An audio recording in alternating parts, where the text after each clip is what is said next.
যিশু পৃথিবীতে আগুন জ্বালাতে এসেছিলেন, তিনি শান্তি দিতে আসেননি, যিশু নিজেই বলেছেন বাইবেলে। আসসালামু আলাইকুম রহমতুল্লাহি ওবরাকাতুহু। আশা করছি আল্লাহ সুবহানাহু ওয়া তাআলার রহমতে আপনারা সবাই অনেক অনেক ভালো আছেন। আজ থেকে আমরা শুরু করতে যাচ্ছি খ্রিস্টান সিরিজ। এটা শুরু করার কারণ হচ্ছে খ্রিস্টান মিশনারিরা অনেক সাধারণ মুসলিমকে বিভিন্নভাবে ধোঁকা দিয়ে, মানে বিভিন্ন অপব্যাখ্যা করে তারা মুসলিমদেরকে ধোঁকা দিয়ে তারা খ্রিস্টান বানিয়ে নিচ্ছে। এটা আমরা সোশ্যাল মিডিয়াতে প্রায় দেখতে পাই।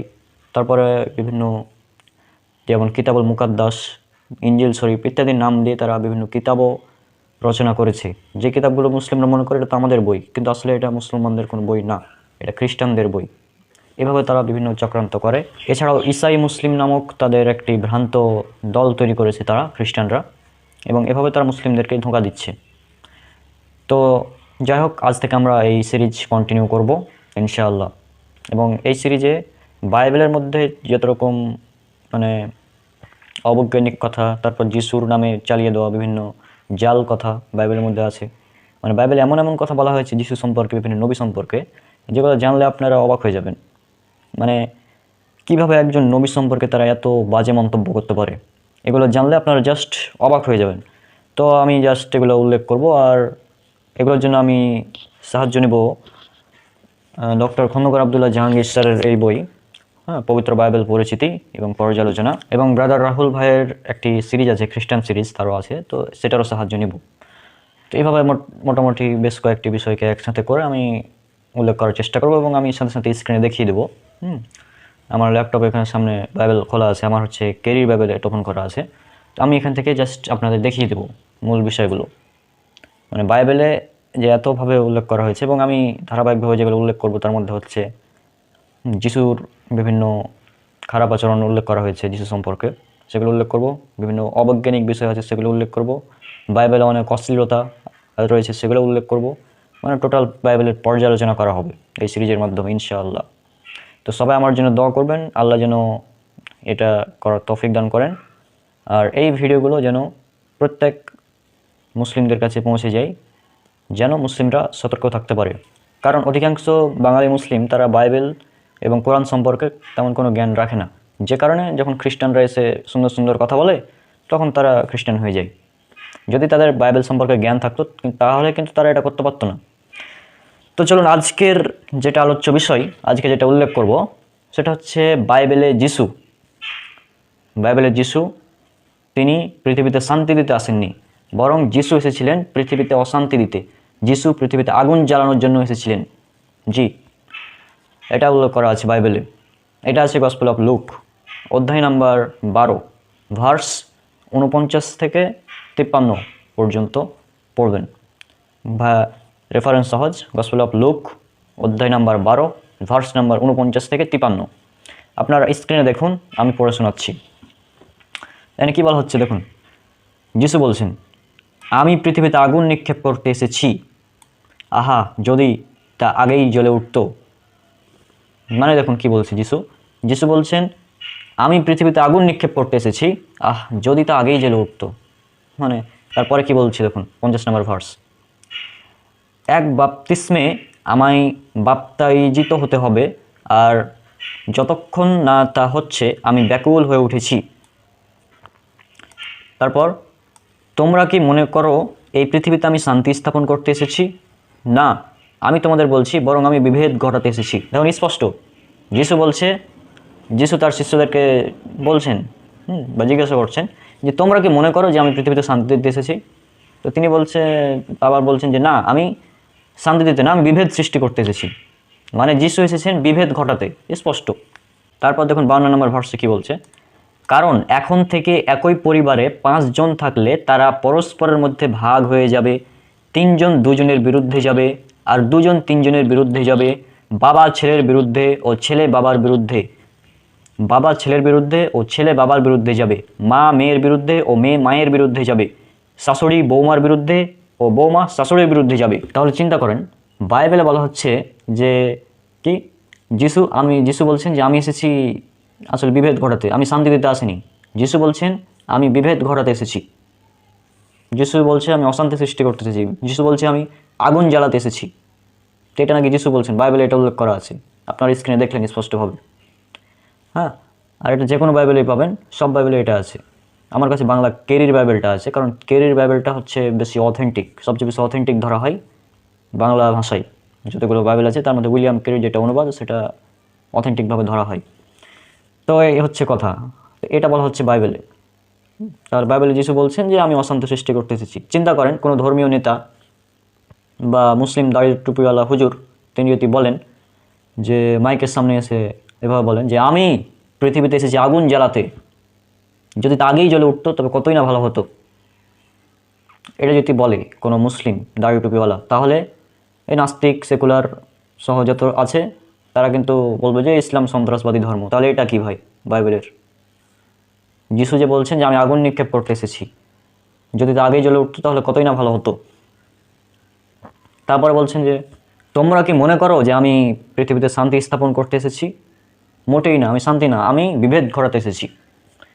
এখন থেকে পরিবারের 5 জন 3 জনের বিরুদ্ধে চলে যাবে, পরস্পরে ভাগ হয়ে যাবে, বাবা ছেলের বিরুদ্ধে যাবে, মেয়ে মায়ের বিরুদ্ধে যাবে, শাশুড়ি বৌমার বিরুদ্ধে যাবে। এভাবে তিনি ভাগ করতে এসেছেন যিশু। তো এই হচ্ছে কথা। এখন মূল কথা হচ্ছে অনেক খ্রিস্টান মিশনারি আছে, তারা এটাকে ব্যাখ্যা করতে চায় এভাবে যে আসলে এটা ভাই রূপক অর্থে বলা হয়েছে, যিশু এটা রূপক অর্থে বলেছেন। কারণ দেখুন, যখন একজন অখ্রিস্টান থেকে খ্রিস্টান হবে, অখ্রিস্টান পরিবার থেকে একজন খ্রিস্টান হবে, তখন তাদের মধ্যে একটা বিভেদ তৈরি হয়ে যাবে। তো এভাবে তারা মানে বোঝাতে যাচ্ছে। কিন্তু আমার কথা হচ্ছে, খ্রিস্টান আমরা যখন বলি, যখন কোরআনের কোনো আয়াতের ব্যাখ্যা দিতে গিয়ে আমরা হাদিস উল্লেখ করি, কোরআনের ব্যাখ্যা যখন আমরা হাদিস থেকে দিই, তখন খ্রিস্টান মিশনারিরা বলে যে মুসলিমদের কোরআন আসলে সম্পূর্ণ না, এই জন্য তাদেরকে হাদিসের সাহায্য নিতে হয়। আমরা খ্রিস্টানদেরকে সমস্ত অমুসলিমদেরকে এটা বলে দিতে চাচ্ছি যে আমাদের দলিল হচ্ছে কোরআন এবং হাদিস। আমরা কোরআনের ব্যাখ্যা নিই রাসূল সাল্লাল্লাহু আলাইহি ওয়াসাল্লামের মাধ্যমে, অর্থাৎ আমরা নবী থেকে ব্যাখ্যা নিই। কিন্তু আপনি যে বলছেন যে যিশুর এই ভার্স, যিশু যে এই কথাগুলো রূপক অর্থে, এটা কোথায় আছে? খ্রিস্টানদের মৌলিক বিশ্বাস কি বা আকীদা কি? খ্রিস্টানদের বিশ্বাস হচ্ছে যে ঈশ্বরের বাক্যকে কেউ ব্যাখ্যা করতে পারবে না, যা বুক যেটা বলবে, কিতাব যেটা বলবে সেটা মেনে চলতে হবে। আপনারা তাহলে কীভাবে ব্যাখ্যা করছেন এটা? আমরা তো নবীর মাধ্যমে ব্যাখ্যা নিই, আমরা তো কোরআনের ব্যাখ্যা নবীর মাধ্যমে নিই, কিন্তু আপনারা যে নিজে নিজে ব্যাখ্যা করছেন এটা কিসের ভিত্তিতে? আর এটা রূপক অর্থে যদি হয়, তাহলে রূপক অর্থে এমন অনেক কথাই বলেছেন যিশু। যেমন গসপেল অফ লুক অধ্যায় নাম্বার 8 খুলবেন, 8 অধ্যায়ের 4 থেকে 21 নম্বর ভার্স পর্যন্ত পড়বেন। আপনারা স্ক্রিনে দেখতে পাচ্ছেন যে একজন চাষি বীজ বুনতে গেল। সে যখন বীজ বুনছিল তখন কিছু বীজ পাথরের পাশে পড়লো, আর লোকে তা মারিয়ে গেল, পাখিতে তা খেয়ে গেল। কিছু বীজ পাথরের জমিতে উপরে পড়লো, সে বীজগুলো থেকে অঙ্কুর বের হলো, কিন্তু মাটিতে রস না থাকায় তা শুকিয়ে গেল। অর্থাৎ এভাবে কিছু দৃষ্টান্ত তিনি দিলেন, যিশু এভাবে কিছু দৃষ্টান্ত দিলেন, আপনারা সেটা স্ক্রিনে দেখতেই পাচ্ছেন। তো এরপর যে শিষ্যরা জিজ্ঞাসা করলেন যে আসলে আপনি যে দৃষ্টান্তটা দিলেন এর অর্থটা আসলে কি, মানে এর অর্থটা শিষ্যরা বুঝতে পারেনি। তখন যিশু ব্যাখ্যা করছেন 11 নম্বর ভার্স থেকে, যে দৃষ্টান্তটির অর্থ হলো বীজ হলো ঈশ্বরের শিক্ষা। যে বীজ পাথরে পড়েছিল তা এমন লোকদের বোঝে যারা শোনে, তারপর ডিয়াবল এসে তাদের অন্তর থেকে শিক্ষা হরণ করে নিয়ে চলে যায়, যেন তারা বিশ্বাস করে মুক্তি না পায়। এভাবে তিনি ব্যাখ্যা করে দিলেন ভার্সের। তো এটার উপর অর্থে তিনি বলেছিলেন প্রথমে, পরবর্তীতে তিনি ব্যাখ্যা করে দিলেন। কিন্তু এই গসপেল অফ লুকের যেটা 12 অধ্যায়ের 49 থেকে 53 ভার্স, যেটা স্পষ্ট ভার্স, এটাকে আপনি কীভাবে বলছেন যে এটা যিশু রূপক অর্থে বলেছেন? আজীব ব্যাপার। আর এটা যে রূপক অর্থে না, যিশু যে সত্যি পরিবারের মধ্যে অশান্তি সৃষ্টি করতে এসেছিলেন, এটাও পেয়ে যাবেন গসপেল অফ লুক খুলবেন 9 অধ্যায়ের লাস্টে 4টা ভার্স, অর্থাৎ 59 থেকে 62 নম্বর ভার্স যদি পড়েন, এখানে একটি ঘটনা উল্লেখ করা হচ্ছে যে যিশুর কাছে একজন ব্যক্তি আসলেন, এসে বলল যে আমি আপনার অনুসরণ করতে চাই, হ্যাঁ, কিন্তু তিনি বললেন আমার বাবা মারা গিয়েছে, আমার বাবাকে গিয়ে আমি কবর দিয়ে আসি। তখন যিশু বলছেন যে আরে মৃতরাই মৃতদেরকে কবর দেয়। তারপর আরও একজন ব্যক্তি আসলো, সে বলছে প্রভু আমি আপনার অনুসরণ করতে চাই, তো আমি জাস্ট আমার বাবা মার কাছ থেকে একটু বিদায় নিয়ে চলে আসি। যিশু তখন বলছেন যে লাঙলে হাত দিয়ে যে পিছনে ফিরে তাকায় তার জন্য স্বর্গরাজ্য নয়। এভাবে স্পষ্ট বলা হচ্ছে, আপনার স্ক্রিনে দেখুন কি বলা হচ্ছে। আর একজনকে তিনি বললেন আমায় অনুসরণ করো, কিন্তু সে লোকটি বলল আগে গিয়ে আমার বাবাকে কবর দিয়ে আসতে দিন। যিশু তাকে বললেন মৃতরাই তাদের মৃতদের কবর দেবে, তুমি গিয়ে বরং ঈশ্বরের রাজ্যের বিষয়ে ঘোষণা করো। তারপর একজন বলল প্রভু আমি আপনার অনুসারী হব, কিন্তু প্রথমে আমার বাড়ির সকলকে বিদায় জানিয়ে আসতে দিন। কিন্তু যিশু বললেন লাঙলে হাত রেখে যে পিছনে ফিরে তাকায় সে ঈশ্বরের রাজ্যের যোগ্য নয়। স্পষ্ট বাইবেলের ভার্সে এটা উল্লেখ করা হচ্ছে। তো এগুলোকে কি বলবেন? মানে একজন ধর্মীয় নেতা, আপনি যদি একজন নেতার অনুসরণ করেন, এখন সেই নেতা যদি আপনাকে বলে যে, আপনি বললেন নেতার কাছে চাইলেন যে, দেখেন আমি আপনার অনুসরণ করব, কিন্তু আমার পিতা মারা গেছে, তাই কবর দিয়ে আসি। তো তার উচিত ছিল যে ঠিক আছে যাও কবর দিয়ে আসো, কিন্তু এটা না করে বলছে যে মৃতরাই মৃতদেরকে কবর দিবে। তারপর আরও একজন ব্যক্তি, সে বলল আমি আমার বাবা মার কাছ থেকে বিদায় নিয়ে আসি, দেখা করে আসি, বিদায় নিয়ে আসি। তখন যিশু আবার বলছেন যে, যে লাঙলে হাত দিয়ে পিছনে ফিরে তাকায় তার জন্য স্বর্গরাজ্য না, তার জন্য ঈশ্বর রাজ্য না, সে ঈশ্বরের রাজ্যের যোগ্য নয়। এটা কি ভাই?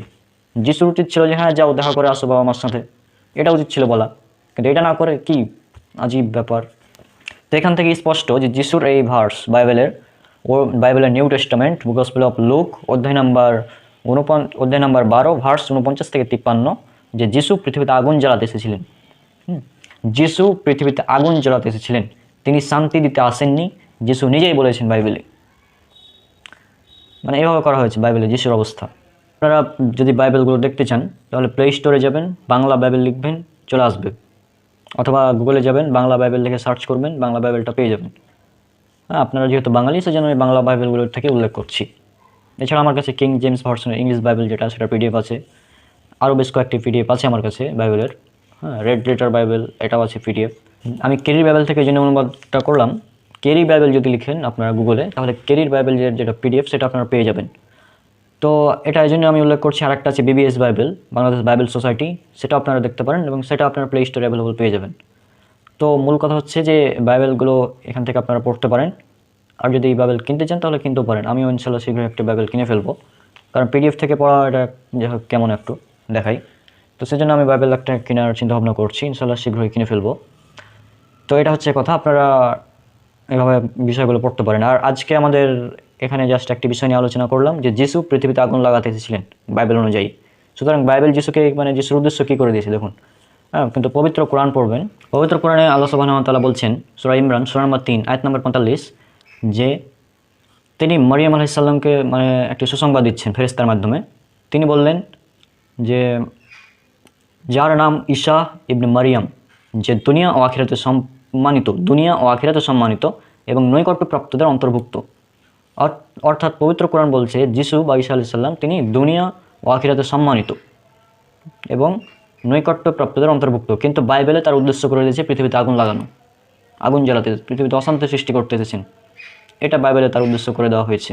তো সুতরাং আপনারা বুঝতে পারছেন যে বাইবেল যেটা আছে এটা মূলত বিকৃত কিতাব।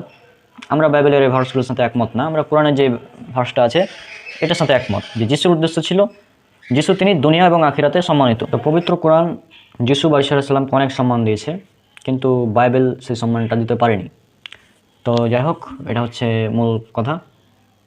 আজকের আলোচনা এই পর্যন্তই ছিল। ইনশাল্লাহ আমরা এই সিরিজ কন্টিনিউ করব, খ্রিস্টান সিরিজ, এবং আগামী পর্বে আপনারা দেখতে পাবেন আরও একটা ইন্টারেস্টিং বিষয় বাইবেল থেকে। তো আমরা বাইবেলের এই সমস্ত সুন্দর সুন্দর ভার্সগুলো উল্লেখ করব এবং দেখাবো যে দেখুন খ্রিস্টান ধর্ম কতটা মহৎ। কারণ মুসলিমরা তো খ্রিস্টান হয়ে যাচ্ছে, তাই না? তো আপনারা কোন ধর্ম পালন করছেন সেটা আপনাদের জাস্ট দেখিয়ে দেবো, এটা হচ্ছে কথা। তো আজকে বিদায় নিচ্ছি, ইনশাল্লাহ দেখা হচ্ছে পরবর্তী ভিডিওতে। সবাই আমার জন্য অনেক অনেক দোয়া করবেন, আল্লাহ যেন আমাকে এই কাজগুলো করার তৌফিক দান করেন ভালো মতো, এবং এই দাওয়াতি কাজগুলো, এই ভিডিওগুলো যেন অনেক মানুষের কাছে আল্লাহ সুবহানাহু ওয়া তাআলা পৌঁছে দেন। হ্যাঁ, সেই সমস্ত মানুষের কান পর্যন্ত যেন পৌঁছে দেন যারা চিন্তা ভাবনা করছে যারা মুসলিম থেকে খ্রিস্টান হয়ে যাবে, তাদের কাছে পৌঁছানোটা খুবই জরুরি এই বিষয়গুলো। কারণ খ্রিস্টানদের একটি চক্রান্ত এগুলো সম্পর্কে যেন প্রতিটি সাধারণ মুসলিম সচেতন হতে পারে। তো আজকে বিদায় নিচ্ছি। আসসালামু আলাইকুম ওয়া রাহমাতুল্লাহি ওয়া বারাকাতুহু। আসসালামু আলাইকুম ওয়া রাহমাতুল্লাহি ওয়া বারাকাতুহু। আশা করছি আল্লাহ সুবহানাহু ওয়া তাআলার রহমতে আপনারা সবাই অনেক অনেক ভালো আছেন। মনে করেন আপনি একটি দাওয়াতের আয়োজন করবেন, মানে ভোজ বা খাওয়ার আয়োজন করবেন। মনে করেন আপনার পরিচিত কারো বিয়ে, বা মনে করেন আমার বিয়ে। এখন আমার বিয়ে, এখন আমি যে কাজটা করলাম, আমি দাওয়াত দেওয়ার ক্ষেত্রে মানুষকে দাওয়াত দেবো, এটা স্বাভাবিক ব্যাপার। দাওয়াতের অনুষ্ঠান করব। তো দাওয়াতের অনুষ্ঠান করার সময় আমি যে কাজটা করলাম সেটা হচ্ছে আমার যতগুলো বন্ধু আছে, আমার বাবা মা, ভাই, নিজের ভাই বোন, তাদের কাউকে দাওয়াত দিলাম না। এছাড়া ধনীদেরকেও দাওয়াত দিলাম না। তাহলে বিষয়টা কেমন হবে? প্রতিবেশীদেরকে দাওয়াত দিলাম না, কেমন হবে তাহলে এই অনুষ্ঠানটা? এটা নিশ্চয়ই খুব ভালো হবে না। কারণ আমার বিয়ে, এখন আমি আমার বাবাকে দাওয়াত দিলাম না, মাকে দাওয়াত দিলাম না, আমার বন্ধুদেরকে দাওয়াত দিলাম না, প্রতিবেশীদেরকে দাওয়াত দিলাম না। এই বিষয়টা কেমন? এই বিষয়টা নিশ্চয়ই খুবই অসামাজিক বিষয় হবে এবং এটা কেউ পালন করতেও পারবে না। যে আমি একটি দাওয়াতের অনুষ্ঠান করব, ভোজের আয়োজন করব, আর সেখানে নিজের পরিবারের কেউ থাকতে পারবে না, নিজের বন্ধুরা থাকতে পারবে না, প্রতিবেশীরা থাকতে পারবে না, এটি কোনোভাবেই সম্ভব না। মানে এইটি একটি অবাস্তব বিষয়। আর ঠিক এই শিক্ষাটাই বাইবেলের যিশু তিনি দিয়েছেন। বাইবেলে যিশু যে শিক্ষাটা দিয়েছেন তিনি এটাই দিয়েছেন যে তুমি দাওয়াত দেওয়ার সময় প্রতিবেশীদের দাওয়াত দিবা না, বন্ধুদের দাওয়াত দিবা না, বাবা মাকে দাওয়াত দিবা না। এটা তিনি যিশু শিক্ষা দিয়েছেন বাইবেলে। অবাক হচ্ছেন তাই না? চলুন আমরা বাইবেল থেকে দেখে নিব। এটা আছে বাইবেলের গসপেল অফ লুক 14 অধ্যায় 12 থেকে 14 নম্বর ভার্স। গসপেল অফ লুক 14 অধ্যায় 12 থেকে 14 নম্বর ভার্স। তো চলুন স্ক্রিনে আমরা দেখে নিই। আপনার স্ক্রিনে দেখতে থাকুন, আমি পড়ে শোনাচ্ছি। এখানে বলা হচ্ছে, তখন যে তাকে নিমন্ত্রণ করেছিল তাকে যিশু বললেন, তুমি যখন ভোজের আয়োজন করবে তখন তোমার বন্ধু, ভাই, আত্মীয় স্বজন বা ধনী প্রতিবেশীদের নিমন্ত্রণ করো না, কারণ তারা তোমাকে পাল্টা নিমন্ত্রণ করে প্রতিদান দেবে। কিন্তু তুমি যখন ভোজের আয়োজন করবে তখন দরিদ্র, খোঁড়া, বিকলাঙ্গ ও অন্ধদের নিমন্ত্রণ করো।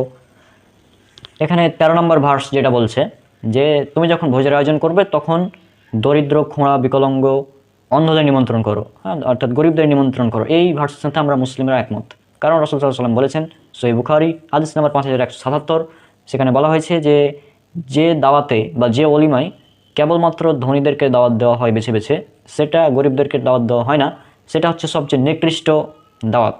কিন্তু তার মানে এই না যে ধনীদেরকে বাদ দিয়ে দেবো, নিজের বাবা মাকে বাদ দিয়ে দেবো, বন্ধুদেরকে বাদ দিয়ে দেবো, দিয়ে শুধুমাত্র গরিবদের দাওয়াত দেবো।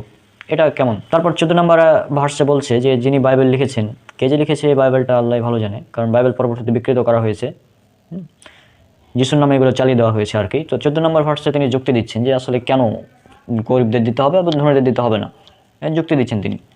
এবং 14 নম্বর ভার্সে বলছেন যে তাতে যাদের প্রতিদান দেবার ক্ষমতা নেই সেই রকম লোকদের নিমন্ত্রণ করার জন্য ধার্মিকদের পুনরুত্থানের সময় ঈশ্বর তোমায় পুরস্কার দেবেন। মানে তিনি যুক্তি দিচ্ছেন যে যদি তুমি ধনীদেরকে দাওয়াত দাও তাহলে ধনীরা তো তোমাকে আবার দাওয়াত দেবে, দাওয়াত দেওয়ার পর সে দাওয়াতটা তো মানে সোজ হয়ে যাবে, মানে প্রতিদান পেয়ে গেলা দুনিয়াতেই, পরকালে তোমার কোনো প্রতিদান রইল না, ঈশ্বর তোমার কোনো প্রতিদান দিবেন না। মানে আজীব ব্যাপার ভাই। সহিহ বুখারীর 12 নম্বর হাদিস, এখানে আল্লাহ রাসূল সাল্লাল্লাহু আলাইহি ওয়াসাল্লাম বলছেন যে আল্লাহ রাসূলকে একজন সাহাবী এসে জিজ্ঞাসা করলেন যে রাসূলুল্লাহ সাল্লাল্লাহু আলাইহি ওয়াসাল্লাম, ইসলামে কোন জিনিসটি উত্তম? তিনি বললেন যে তুমি মানুষকে খাবার খাওয়াবে এবং সালাম দেবে চেনা অচেনা সবাইকে, এটা হচ্ছে ইসলামের সর্বোত্তম কাজ। কিন্তু এখানে বলছে যে কি তুমি ধনীদেরকে দাওয়াত দেওয়া যাবে না, বাইবেলে বলছে তোমার বন্ধুকে দাওয়াত দেবে না, আত্মীয় স্বজনকে দাওয়াত দেবে না, ধনী প্রতিবেশীদের দাওয়াত দেবে না। মানে আজীব ব্যাপার ভাই, কেবল দরিদ্র, খোঁড়া, বিকলাঙ্গ এদের নিমন্ত্রণ দিবে। কারণ যুক্তি দিচ্ছেন, খুব সুন্দর যুক্তিটা শুনুন। যদি আপনি ধনীদেরকে দাওয়াত দেন তাহলে ধনী ব্যক্তিরা আপনার কি করবে? পরিশোধ করে দেবে। এবং এই পরিশোধ করে দেওয়ার কারণে আপনি পরকালে আর কোনো রিওয়ার্ড পাবেন না, ঈশ্বরের কাছ থেকে কোনো রিওয়ার্ড পাবেন না। বাইবেলের এই যিনি লিখেছেন তিনি এটা যুক্তি দিচ্ছেন। তা আমার কথা হচ্ছে, বাইবেলের ঈশ্বর এত কৃপণ কেন যে তিনি, মানে আমি আমার বন্ধুদেরকে খাওয়ালাম ঈশ্বরের সন্তুষ্টির উদ্দেশ্যে, আল্লাহ সন্তুষ্টির উদ্দেশ্যে আমি বন্ধুদেরকে খাওয়ালাম, আমার পিতামাতাকে খাওয়ালাম, প্রতিবেশীদেরকে খাওয়ালাম, তো এই জন্য আল্লাহ আমাকে রিওয়ার্ড দেবেন না? এটা কেমন বিষয়, তাই না? আলহামদুলিল্লাহ, আল্লাহ সুবহানাহু ওয়া তাআলা আমাদের দুনিয়া এবং আখিরাতে উভয় জায়গায় রিওয়ার্ড দেবেন, কিন্তু বাইবেলের ঈশ্বর তিনি অনেক কৃপণ, বা যিনি বাইবেল লিখেছেন তিনি ঈশ্বরকে অনেক কৃপণ বানিয়ে দিয়েছেন এখানে লেখার মাধ্যমে। কারণ বলতে যাচ্ছেন যে ঈশ্বর তোমাকে পুরস্কার করবেন না যদি ধনীদেরকে দাওয়াত দাও। আজীব ব্যাপার। আর এটা হচ্ছে বাইবেলের একটি যিশুর শিক্ষা। আর যিশুর শিক্ষা এটাকে কয়জন অনুসরণ করেন আমাকে বলবেন? যারা খ্রিস্টান আছেন, যারা মুসলিম থেকে খ্রিস্টান হয়ে গিয়েছেন, তারা কি যিশুর এই যে এই ভার্সের উপর কোনোদিন আমল করেছেন? মানে এইগুলো কি মেনে চলতে পেরেছেন? আপনারা যখন অনুষ্ঠান করেন তখন কি আপনাদের ভাইকে দাওয়াত দেন না, আপনার বোনকে দাওয়াত দেন না, আপনার মা বাবা পিতামাতা ভাই বোন আত্মীয় স্বজনকে দাওয়াত দেন না? আপনারা কি বেছে বেছে শুধু ন্যাংরা, খোড়া, তারপর বিকলাঙ্গ, তারপর অন্ধ এদেরকে দাওয়াত দেন? মানে ভাই এটা একটি লজিক্যাল ফ্যালাসি। মানে এই ভার্সের উপর কোনো খ্রিস্টান কেউ আমল করতে পারবে না। এটা এমন একটি ভার্স যে এই ভার্সে কেউ আমল করতে পারবে না এবং করেও না কোনো খ্রিস্টান। কিন্তু স্বর্গের রাজ্যে প্রবেশ করার জন্য কি করতে হবে? স্বর্গের রাজ্যে প্রবেশ করার জন্য যীশু খ্রিস্টের শিক্ষা অনুসরণ করতে হবে। গসপেল অফ ম্যাথিউ অধ্যায় নম্বর 5 ভার্স 17 থেকে 20। যীশু খ্রিস্টের শিক্ষা অনুসরণ না করলে কেউ স্বর্গের রাজ্যে প্রবেশ করতে পারবে না। তা আপনারা কতজনই যীশু খ্রিস্টের শিক্ষা অনুসরণ করেন? এটা কতজন করেন? তারপর আর ধনী যারা আছে, ধনীদের ব্যাপারে তো যিশুর অনেক রাগ। ধনীরা তো কখনো জান্নাতে প্রবেশই করতে পারবে না। ধনীদের জন্য জান্নাতে প্রবেশ করা এতটাই কঠিন, যতটা কঠিন মানে সুঁয়ের ছিদ্র দিয়ে উট প্রবেশ করাটা যতটা কঠিন, তার চেয়েও কঠিন ধনীদের জন্য জান্নাতে প্রবেশ করা। অবাক হচ্ছেন? অবাক হওয়ার কিছু নেই। গসপেল অফ লুক খুলবেন, অধ্যায় নম্বর 18, ভার্স 18 থেকে 25। এখানে যদি পড়েন, আমি স্ক্রিনে দিয়ে দিচ্ছি, আপনারা পড়ুন। ইহুদিদের একজন দলনেতা তাকে জিজ্ঞাসা করলো, হে সদাগুরু, অনন্ত জীবন পেতে হলে আমাকে কি করতে হবে? যিশু তাকে বললেন, তুমি আমায় সৎ বলছো কেন? ঈশ্বর ছাড়া আর কেউ সৎ নয়। তুমি তো ঈশ্বরের সব আজ্ঞা জানো। ব্যভিচার করো না, নরহত্যা করো না, চুরি করো না, মিথ্যা সাক্ষ্য দিও না, তোমার বাবা মাকে সম্মান করো। সে বলল, আমি ছোটবেলা থেকেই সব পালন করে আসছি। একথা শুনে যিশু বললেন, কিন্তু তোমার মধ্যে একটি বিষয়ের এখনো ত্রুটি আছে। তোমার যা কিছু আছে সে সব বিক্রি করে তা গরিবদের মধ্যে বিলিয়ে দাও, তাহলে স্বর্গে তোমার ধন সম্পদ জমা হবে। তারপর আমার অনুসরণ করো। কিন্তু এই কথা শুনে তার খুব দুঃখ হলো, কারণ তার প্রচুর ধন সম্পদ ছিল। যিশু তাকে দুঃখিত হতে দেখে বললেন, যাদের ধন সম্পদ আছে তাদের পক্ষে ঈশ্বরের রাজ্যে প্রবেশ করা কত কঠিন। হ্যাঁ, একজন ধনীর পক্ষে ঈশ্বরের রাজ্যে প্রবেশ করা অপেক্ষা সূচের মধ্য দিয়ে উটের পার হওয়া সহজ। দেখুন স্পষ্ট, গসপেল অফ লুক অধ্যায় 18 ভার্স নম্বর 25, যে একজন ধনীর পক্ষে ঈশ্বরের রাজ্যে বা স্বর্গ রাজ্যে প্রবেশ করা ততটাই কঠিন, যতটা মানে ঈশ্বরের রাজ্যে প্রবেশ করা এতটাই কঠিন যে তার চেয়ে সুঁয়ের ছিদ্র দিয়ে একটি উট প্রবেশ করাটা তার থেকে বেশি সহজ। তার মানে কি? তার মানে ধনীদের জন্য স্বর্গরাজ্যে প্রবেশ করা অসম্ভব। এখন সে সমস্ত খ্রিস্টানদের কাছে প্রশ্ন, যারা অনেক ধনী, আপনারা কখনোই স্বর্গরাজ্যে প্রবেশ করতে পারবেন না আপনাদের ভার্স অনুযায়ী। আপনারা যদি স্বর্গরাজ্যে প্রবেশ করতে চান, তাহলে গরিবদের মধ্যে সব কিছু বিলিয়ে দিন যিশুর শিক্ষা অনুযায়ী। আপনারা যিশুর এই শিক্ষাকে অনুসরণ করবেন? কেউ করে না। তাহলে তো এটা হচ্ছে পয়েন্ট। আজকের এই পয়েন্টটা ছিল যে শুধুমাত্র ধনীদেরকে দাওয়াত দিতে হবে, এটা সঠিক না। ইসলাম এটা বলেনি, এটা বলেছে নিকৃষ্ট কাজ শুধুমাত্র ধনীদেরকে দাওয়াত দেওয়া আর গরিবদেরকে দাওয়াত না দেওয়া। বরং ইসলাম একটি ভ্রাতৃত্বপূর্ণ সামাজিক জীবনবিধান। কারণ ইসলামে বাবা মাকে দাওয়াত দিতে হবে, পরিবার, আত্মীয় স্বজন এবং প্রতিবেশীর অনেক হক আছে ইসলামে। প্রতিবেশীকে দাওয়াত দিতে হবে এবং অনেক কোরআন হাদিসে অসংখ্য জায়গায় আছে প্রতিবেশী সম্পর্কে। প্রতিবেশীর হক সম্পর্কে বিস্তারিত আলোচনা আমি করবো ইনশাল্লাহ পরবর্তীতে একদিন। সেখানে রেফারেন্সগুলো সব উল্লেখ করে দেবো প্রতিবেশীর কী কী হক রয়েছে। তো এটা হচ্ছে কথা যে বাইবেলের এই শিক্ষা, যখন আপনি কাউকে দাওয়াত দিবেন তো কেবলমাত্র ধনীদেরকে দাওয়াত দিতে পারবেন না, বাবা মাকে দাওয়াত দিতে পারবেন না, বন্ধুদেরকে দাওয়াত দিতে পারবেন না, কেবল দরিদ্র, বিকলাঙ্গ, অন্ধ এদেরকে দাওয়াত দিতে হবে। মানে এটা কেমন শিক্ষা? এই শিক্ষা কেউ মানতে পারবে না। হ্যাঁ, শুনে মনে হতে পারে এটা খুব ভালো বিষয়, খুবই ভালো বলছে, ধনীদেরকে দাওয়াত দেওয়া যাবে না, শুধুমাত্র গরিবদের দাওয়াত দিতে হবে। হ্যাঁ, কত সুন্দর, এটা শুনতে ভালো লাগবে, কিন্তু এটা বাস্তবতা বিরোধী। বাস্তবে এটা কোনোভাবেই সম্ভব না। তো যাই হোক, আশা করছি আপনারা বুঝতে পেরেছেন। বাইবেলে এরকম আরও অনেক সুন্দর সুন্দর মানে কথা রয়েছে, বাইবেলে অনেক সুন্দর সুন্দর এরকম ভার্স রয়েছে, সেগুলো নিয়ে আমরা পরবর্তী এপিসোডে হাজির হবো ইনশাল্লাহ। ততদিন পর্যন্ত আল্লাহ সুবহানাহু ওয়া তাআলা সবাইকে শান্তিতে রাখুন। আজকে বিদায় নিচ্ছি, সবাই আমার জন্য অনেক অনেক দোয়া করবেন। আসসালামু আলাইকুম ওয়া রাহমাতুল্লাহি ওয়া বারাকাতুহু। আমরা মুসলিমরা খ্রিস্ট বিরোধী না, আমরা খ্রিস্ট লাভার। আমরা যীশু খ্রিস্টকে ভালোবাসি। যীশু খ্রিস্টকে ভালোবাসা আমাদের ইমানের দাবি। যদি কোনো ব্যক্তি যীশু খ্রিস্টকে ঈসা ইবনে মারিয়াম ঈসা আলাইসাল্লাম তাকে যদি কেউ আল্লাহর নবী এবং আল্লাহর রাসূল হিসেবে না মানে, তাকে যদি ভালো না বাসে, তাকে যদি আল্লাহর নবী এবং আল্লাহর রাসূল হিসেবে না মানে, তাহলে সে ব্যক্তি মুসলিম নয়। আসসালামু আলাইকুম ওয়া রাহমাতুল্লাহি ওয়া বারাকাতুহু। আশা করছি আল্লাহ সুবহানাহু ওয়া তাআলার রহমতে আপনারা সবাই অনেক অনেক ভালো আছেন। মনে করেন আপনার একটি সন্তান আছে এবং তার বয়স 8 থেকে 9 বছর। এখন সে 3 দিন ধরে হঠাৎ হারিয়ে গিয়েছে, তাকে খুঁজে পাওয়া যাচ্ছে না। আপনারা খুব পেরেশান, তাকে খুঁজছেন। তো একদিন তাকে খুঁজে পেলেন এবং খুঁজে পাওয়ার পর আপনি বললেন, 3 দিন পর হঠাৎ আপনারা খুঁজে পেলেন, খুঁজে পাওয়ার পর বললেন যে, বাবা তোমার কি হয়েছিল, এতদিন ধরে কোথায় ছিলে, আমরা তো তোমাকে খুঁজে পাইনি। তখন সে সন্তান বলছে যে, তোমরা আমাকে কেন খুঁজছিলে? মানে সন্তানের মা তাকে ওই সন্তানের মা তাকে বলছে যে, বাবা তুমি কোথায় ছিলে এতদিন, আমরা তোমার জন্য তোমাকে খুঁজে বেরিয়েছি আমরা তোমার জন্য এত পেরেশান হয়েছিলাম। মানে আপনি খুব আদর, স্নেহ, মমতার সাথে বলছেন, কিন্তু সে সন্তানটা বলছে যে, তোমরা আমাকে কেন খুঁজছিলে? তোমরা জানো না আমি মসজিদে ছিলাম বা মন্দিরে ছিলাম বা গির্জায় ছিলাম, আমি ঈশ্বরের আদেশ পালন করছিলাম, তোমরা জানো না? এভাবে কথা বলছে। তাহলে এই সন্তানটাকে আপনারা কি বলবেন, মানে কেমন বলবেন? তারপর আরও একটি উদাহরণ দিচ্ছি। সেটা হচ্ছে যে, মনে করেন আপনার সন্তান, সে একজন স্কুলের টিচার বা প্রাইভেট কোচিংয়ের টিচার, খুব ভালো একজন শিক্ষক। তিনি ক্লাসে পাঠদান করাচ্ছেন। এ সময় আপনি প্রয়োজনে গিয়েছেন আপনার ছেলের সঙ্গে দেখা করবেন। বা আপনি আপনার ভাইয়ের সঙ্গে দেখা করবেন, সেজন্য আপনি গিয়েছেন। তো তার সঙ্গে যখন দেখা করতে গেলেন তখন তো ওই শিক্ষকের মা এবং ভাই তারা খুব সুন্দরভাবে বলল যে ভিতরে আমার ছেলে আছে, তো আমি তার সাথে একটু কথা বলতে চাই। তো কথা বলতে চাই এটা বলল, তখন তাকে জানানো হলো শিক্ষককে যে দেখুন শিক্ষক, আপনার মা এবং আপনার ভাই আপনার সঙ্গে দেখা করতে চাই, আপনার সাথে কথা বলতে চাই, কিছু জরুরি কথা আছে। তখন সেই শিক্ষক বলছে, কে আমার মা, কে আমার ভাই? আমার মা এবং ভাই হচ্ছে তারাই যারা আমার শিক্ষাকে মেনে চলে।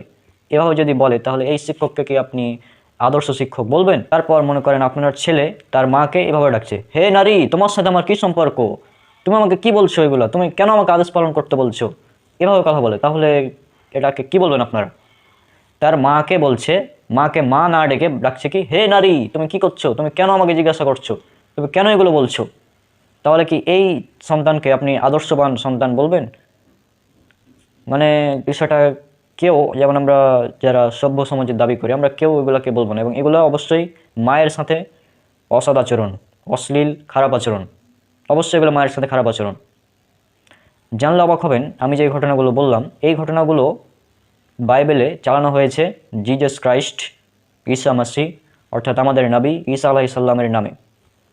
বাইবেলে তার নামে এই ঘটনাগুলোকে চালিয়ে দেওয়া হয়েছে যে তিনি নাকি তার মায়ের সাথে এরকম আচরণ করতেন।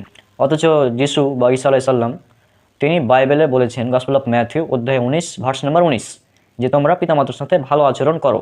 তিনি নিজে বলছেন ভালো আচরণ করো, অথচ বাইবেলে তার মায়ের সাথে আচরণ দেখা হচ্ছে এরকম। চলুন আমরা একে একে সবগুলো দলিল রেফারেন্স দেখে নিই। একদম স্ক্রিনে আমি দিব, আপনারা সেখান থেকে মিলিয়ে নিন। আমি যেগুলো বললাম একদম হুবহু সেম।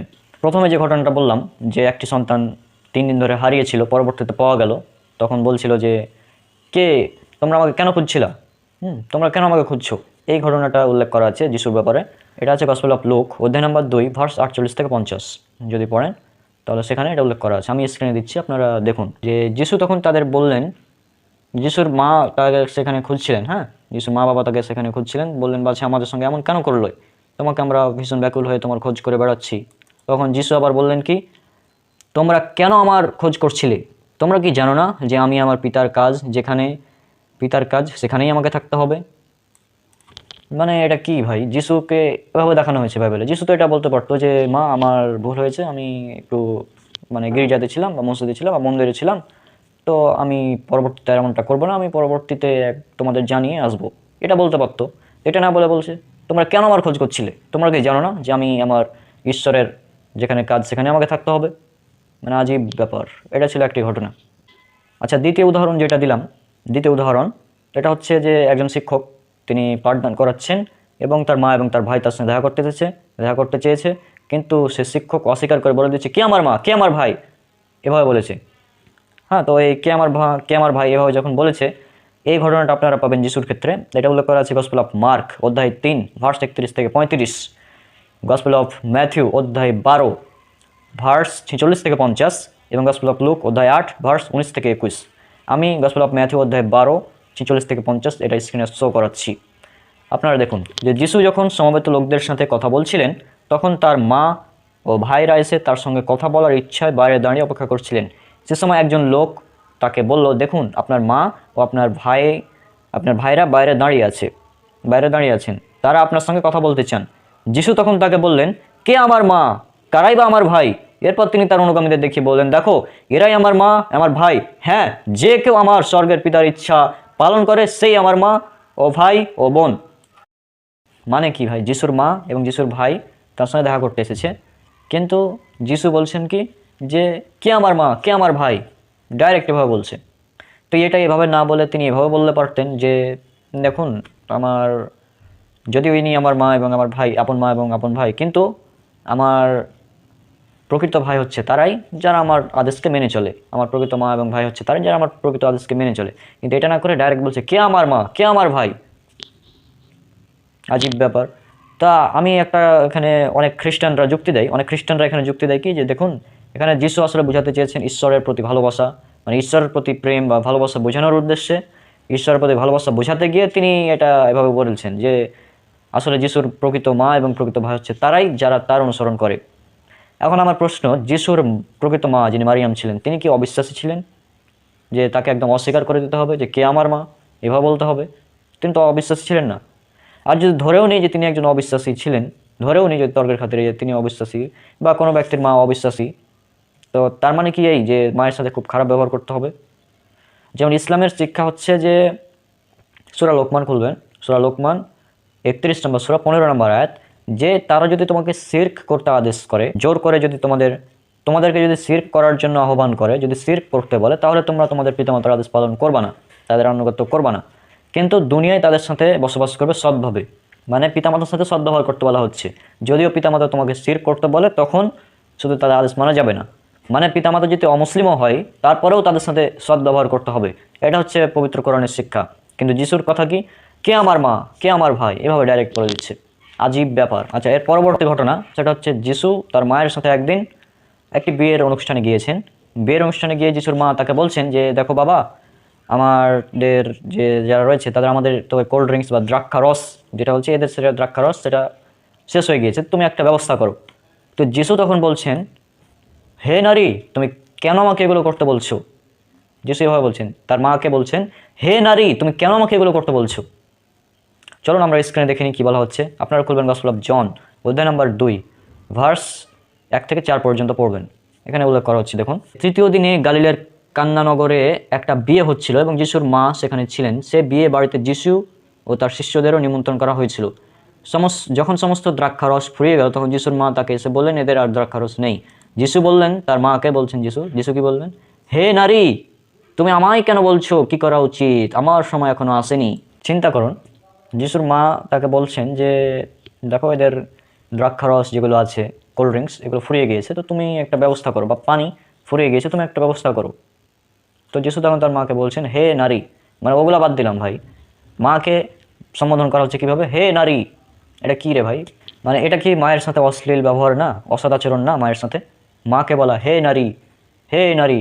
মানে যিশু বাইবেলে এত জায়গাতে তার মাকে জয়বারই ডেকেছে, হে নারী, হে নারী, হে নারী, এভাবে ডেকেছে বাইবেলে তার মাকে। তবে এখানে একটি সতর্কের বিষয়, আমি যেটা বাইবেল দেখাচ্ছি এটা হচ্ছে কেরির বাইবেল, এখানে স্পষ্ট হে নারী অনুবাদ করা হয়েছে। তবে কিছু কিছু বাইবেল আছে, বাংলা বাইবেল আছে, কিছু কিছু ইংলিশ বাইবেলও আছে, যেগুলোতে এই মায়ের অনুবাদ মানে হে নারী এটা করা হয়নি। হে নারী এটা করা হয়নি, তারা ইচ্ছাকৃত এগুলো অনুবাদ করেনি হে নারী। কেন করেনি? কারণ তারা বুঝতে পেরেছে যে যিশু তার মাকে বলছেন হে নারী, এটা একটি অসদাচরণ নিশ্চয় মায়ের সাথে, এটা একটি অশ্লীল আচরণ।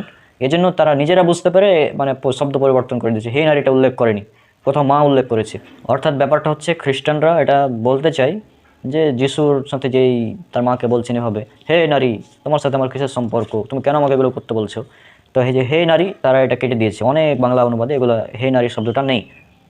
তবে মূল গ্রিক টেক্সট, যেটা নিউ টেস্টামেন্টের গ্রিক, এটা আপনারা পাবেন কোথায়? বাইবেল হাব ওয়েবসাইটে যাবেন, গ্রিক ভার্সন বাইবেলটা যদি দেখেন, সেখানে দেখুন এখানে কি লেখা আছে, জিওয়াই গুনাই, যে এই অর্থটি কাইসে গুনাই, যার অর্থ হচ্ছে ওম্যান, দ্য ওম্যান। গ্রিক টেক্সটে গুনাই রয়েছে, যার ইংলিশ ট্রান্সলেশন হচ্ছে ওম্যান, বাংলা হচ্ছে হে নারী। তো যিশু তার মাকে হে নারী বলেই ডেকেছে, হে নারী বলে ডেকেছে, কোথাও মা বলে ডাকেনি। যিশু তার মাকে হে নারী বলে ডেকেছে। বাইবেল হাব থেকে আপনারা দেখে নেবেন, আমি তো দেখিয়ে দিলাম, তারপর আপনারা নিজেরা দেখতে পারেন। আর গসপেল অফ জন খুলবেন, অধ্যায় নম্বর 8, ভার্স নম্বর 10। এখানে একজন ব্যভিচারী নারীকে তিনি যিশু সম্বোধন করেছেন এই হে নারী বলে। তো এখন মজার ব্যাপার হচ্ছে, সেখানেও গ্রিক যেটা ট্রান্সলেশন সেটা বলা হচ্ছে গুনাই, অর্থাৎ যে শব্দটা দিয়ে তিনি একজন ব্যভিচারী নারীকে ডেকেছেন যিশু, সেই একই শব্দ দিয়ে তিনি তার মাকে ডেকেছেন। আর শুধু এতটুকুই না, যিশুকে যখন ক্রুশবিদ্ধ করা হয়, মানে তথাকথিত ক্রুসিফাইড যে চ্যাপ্টারটা রয়েছে বাইবেলের, গসপেল অফ জন, অধ্যায় নম্বর 19, ভার্স নম্বর 26, সেখানে দেখবেন, সেখানে মানে মৃত্যু সজ্জায় রয়েছে যিশু, তাকে ক্রুশে ঝোলানো হয়েছে, সে সময় তার মাকে বলছে হে নারী, এভাবে বলছে। দেখুন স্ক্রিনে দেখুন আপনারা, যিশুর ক্রুশের কাছে তার মা, মাসিমা, ক্লেপার স্ত্রী মারিয়াম ও মারিয়াম মগদলিনী দাঁড়িয়েছিলেন। যিশু তার মাকে সেখানে দাঁড়িয়ে থাকতে দেখলেন, আর যে শিষ্যকে তিনি ভালোবাসতেন দেখলেন তিনিও সেখানে দাঁড়িয়ে আছেন। তখন তিনি তার মাকে বললেন, হে নারী, ওই দেখো তোমার ছেলে। যিশু তার মাকে বলছেন হে নারী, মানে যিশু একদম ক্রুশে ঝুলে আছে, যে সময় বলছে হে নারী, হে নারী। চিন্তা করুন। আর আপনাদের কি গ্রিক যেটা, মানে আপনাদের গ্রিকে কি মায়ের যেটা শব্দ, মানে মায়ের যেটা গ্রিক শব্দ, এটা কি নারী ছাড়া কিছু নাই? এমন তো না যে নাই। মা শব্দটি যেটা গ্রিক ভার্সন সেটা হচ্ছে মেটেরা, যেটা আপনার স্ক্রিনে দেখতে পাচ্ছেন, মা। কিন্তু ওম্যান শব্দের যেটা ট্রান্সলেশন, ওম্যান শব্দের যেটা গ্রিক ভার্সন, সেটা হচ্ছে গুনাই। কিন্তু এই যিশু মেটেরা শব্দ ব্যবহার, মা শব্দ ব্যবহার না করে বারবার বারবার বারবার তার মাকে ডাকছেন, কি বলে? হে নারী, হে নারী, হে নারী, এভাবে বলে ডাকছে তার মাকে। তো এটা কি যিশুর মানে কোনো হতে পারে? যিশুর মতো একজন এত মহান একজন ব্যক্তি, তিনি কিভাবে ডাকতে পারেন আপনাদের মনে হয়? আমি তো মুসলিম, আমি তো এগুলো বিশ্বাস করি না। আর আল্লাহ সুবহানাহু ওয়া তাআলা এগুলোকে খণ্ডন করেছেন পবিত্র কোরআনে। সূরা মারিয়াম খুলবেন, 19 নম্বর সূরা, 30 থেকে 32 পর্যন্ত পড়বেন। সূরা মারিয়াম সূরা নম্বর 19 আয়াত নাম্বার 30 থেকে 32। 30 নম্বর আয়াতে বলছেন যে শিশুটি বলল, আমি তো আল্লাহর বান্দা, তিনি আমাকে কিতাব দিয়েছেন এবং আমাকে নবী বানিয়েছেন। আর 32 নম্বর আয়াত সূরা মারিয়াম সূরা নম্বর 19 আয়াত নম্বর 32, এখানে স্পষ্টভাবে বলা হচ্ছে যে যিশু বলছেন, আর আমাকে মায়ের প্রতি অনুগত করেছেন এবং তিনি আমাকে অহংকারী ও অবাধ্য করেননি। যিশু বলছেন যে আমাকে আমার মায়ের প্রতি অনুগত করেছেন।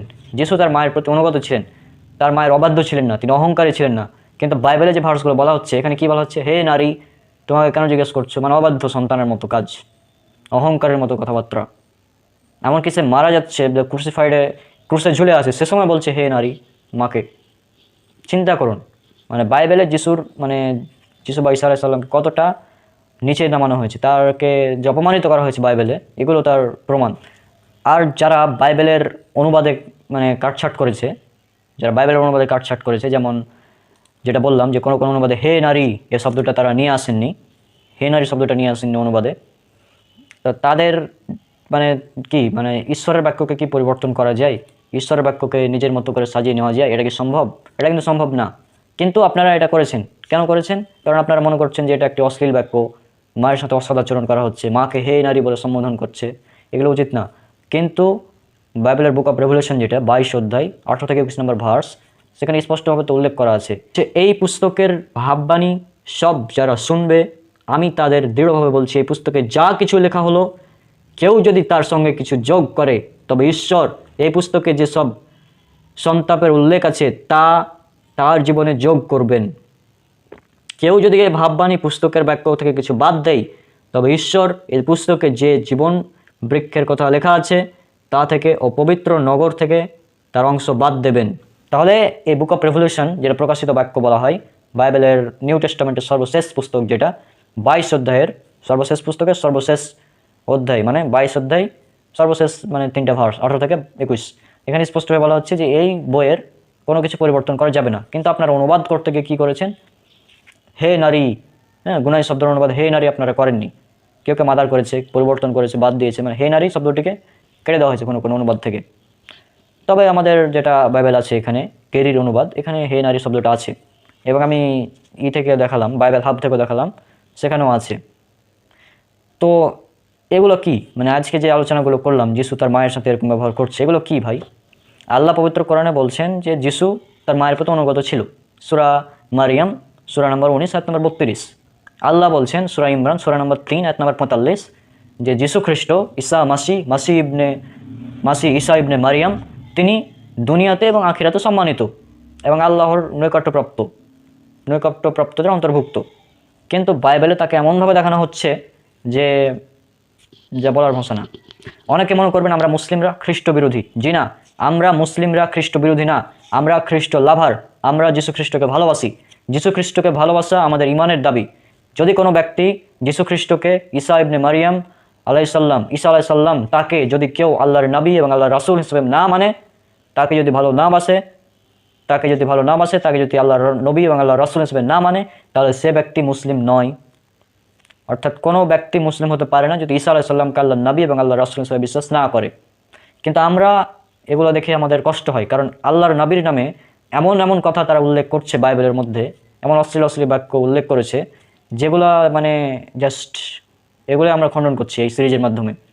যিশুর নামে যেগুলো মিথ্যাচার করা হয়েছে এগুলো একদম স্পষ্ট। যিশুর নামে কেন, শুধু যিশুর নামে না, অনেক নবী রাসূলের নামে বাইবেলে এরকম অশ্লীল বাক্য ব্যবহার করা হয়েছে, যেগুলো ইনশাল্লাহ পরবর্তীতে আসবে। তো আমি সবাইকে বলে দিতে চাচ্ছি যে যিশু খ্রিস্টর যে আচরণগুলো দেখলেন বাইবেলে এখানে উল্লেখ করা হয়েছে, এগুলো প্রকৃতপক্ষে যিশুর আচরণ ছিল না, যিশুর নামে চালিয়ে দেওয়া হয়েছে। এগুলো বাইবেলের একটি মিথ্যাচার। বাইবেলে এগুলো পরবর্তীতে সংযোজন করা হয়েছে। এগুলো সম্পূর্ণরূপে মিথ্যাচার। এগুলো কোনোভাবেই ঈশ্বরের বাণী না। যীশু খ্রিস্ট কোনোদিন এরকম কাজ করতে পারেন না। যীশু খ্রিস্ট তার মাকে এইভাবে ডাকবেন, হে নারী, তুমি কেন আমাকে এরকম করতে বলছো? তোমার সাথে আমার কিসের সম্পর্ক? এভাবে তার মাকে বলবেন, বা তাকে জিজ্ঞেস করা হবে মায়ের সম্পর্কে, তখন তিনি বলবেন যে কে আমার মা, কে আমার ভাই। তার মাকে এভাবে বলবেন যে তোমরা আমাকে কেন খুঁজছিলে? তোমরা কি জানো না? মানে এরকম আচরণ করবে মায়ের সাথে, এটা কোনোভাবে সম্ভব না।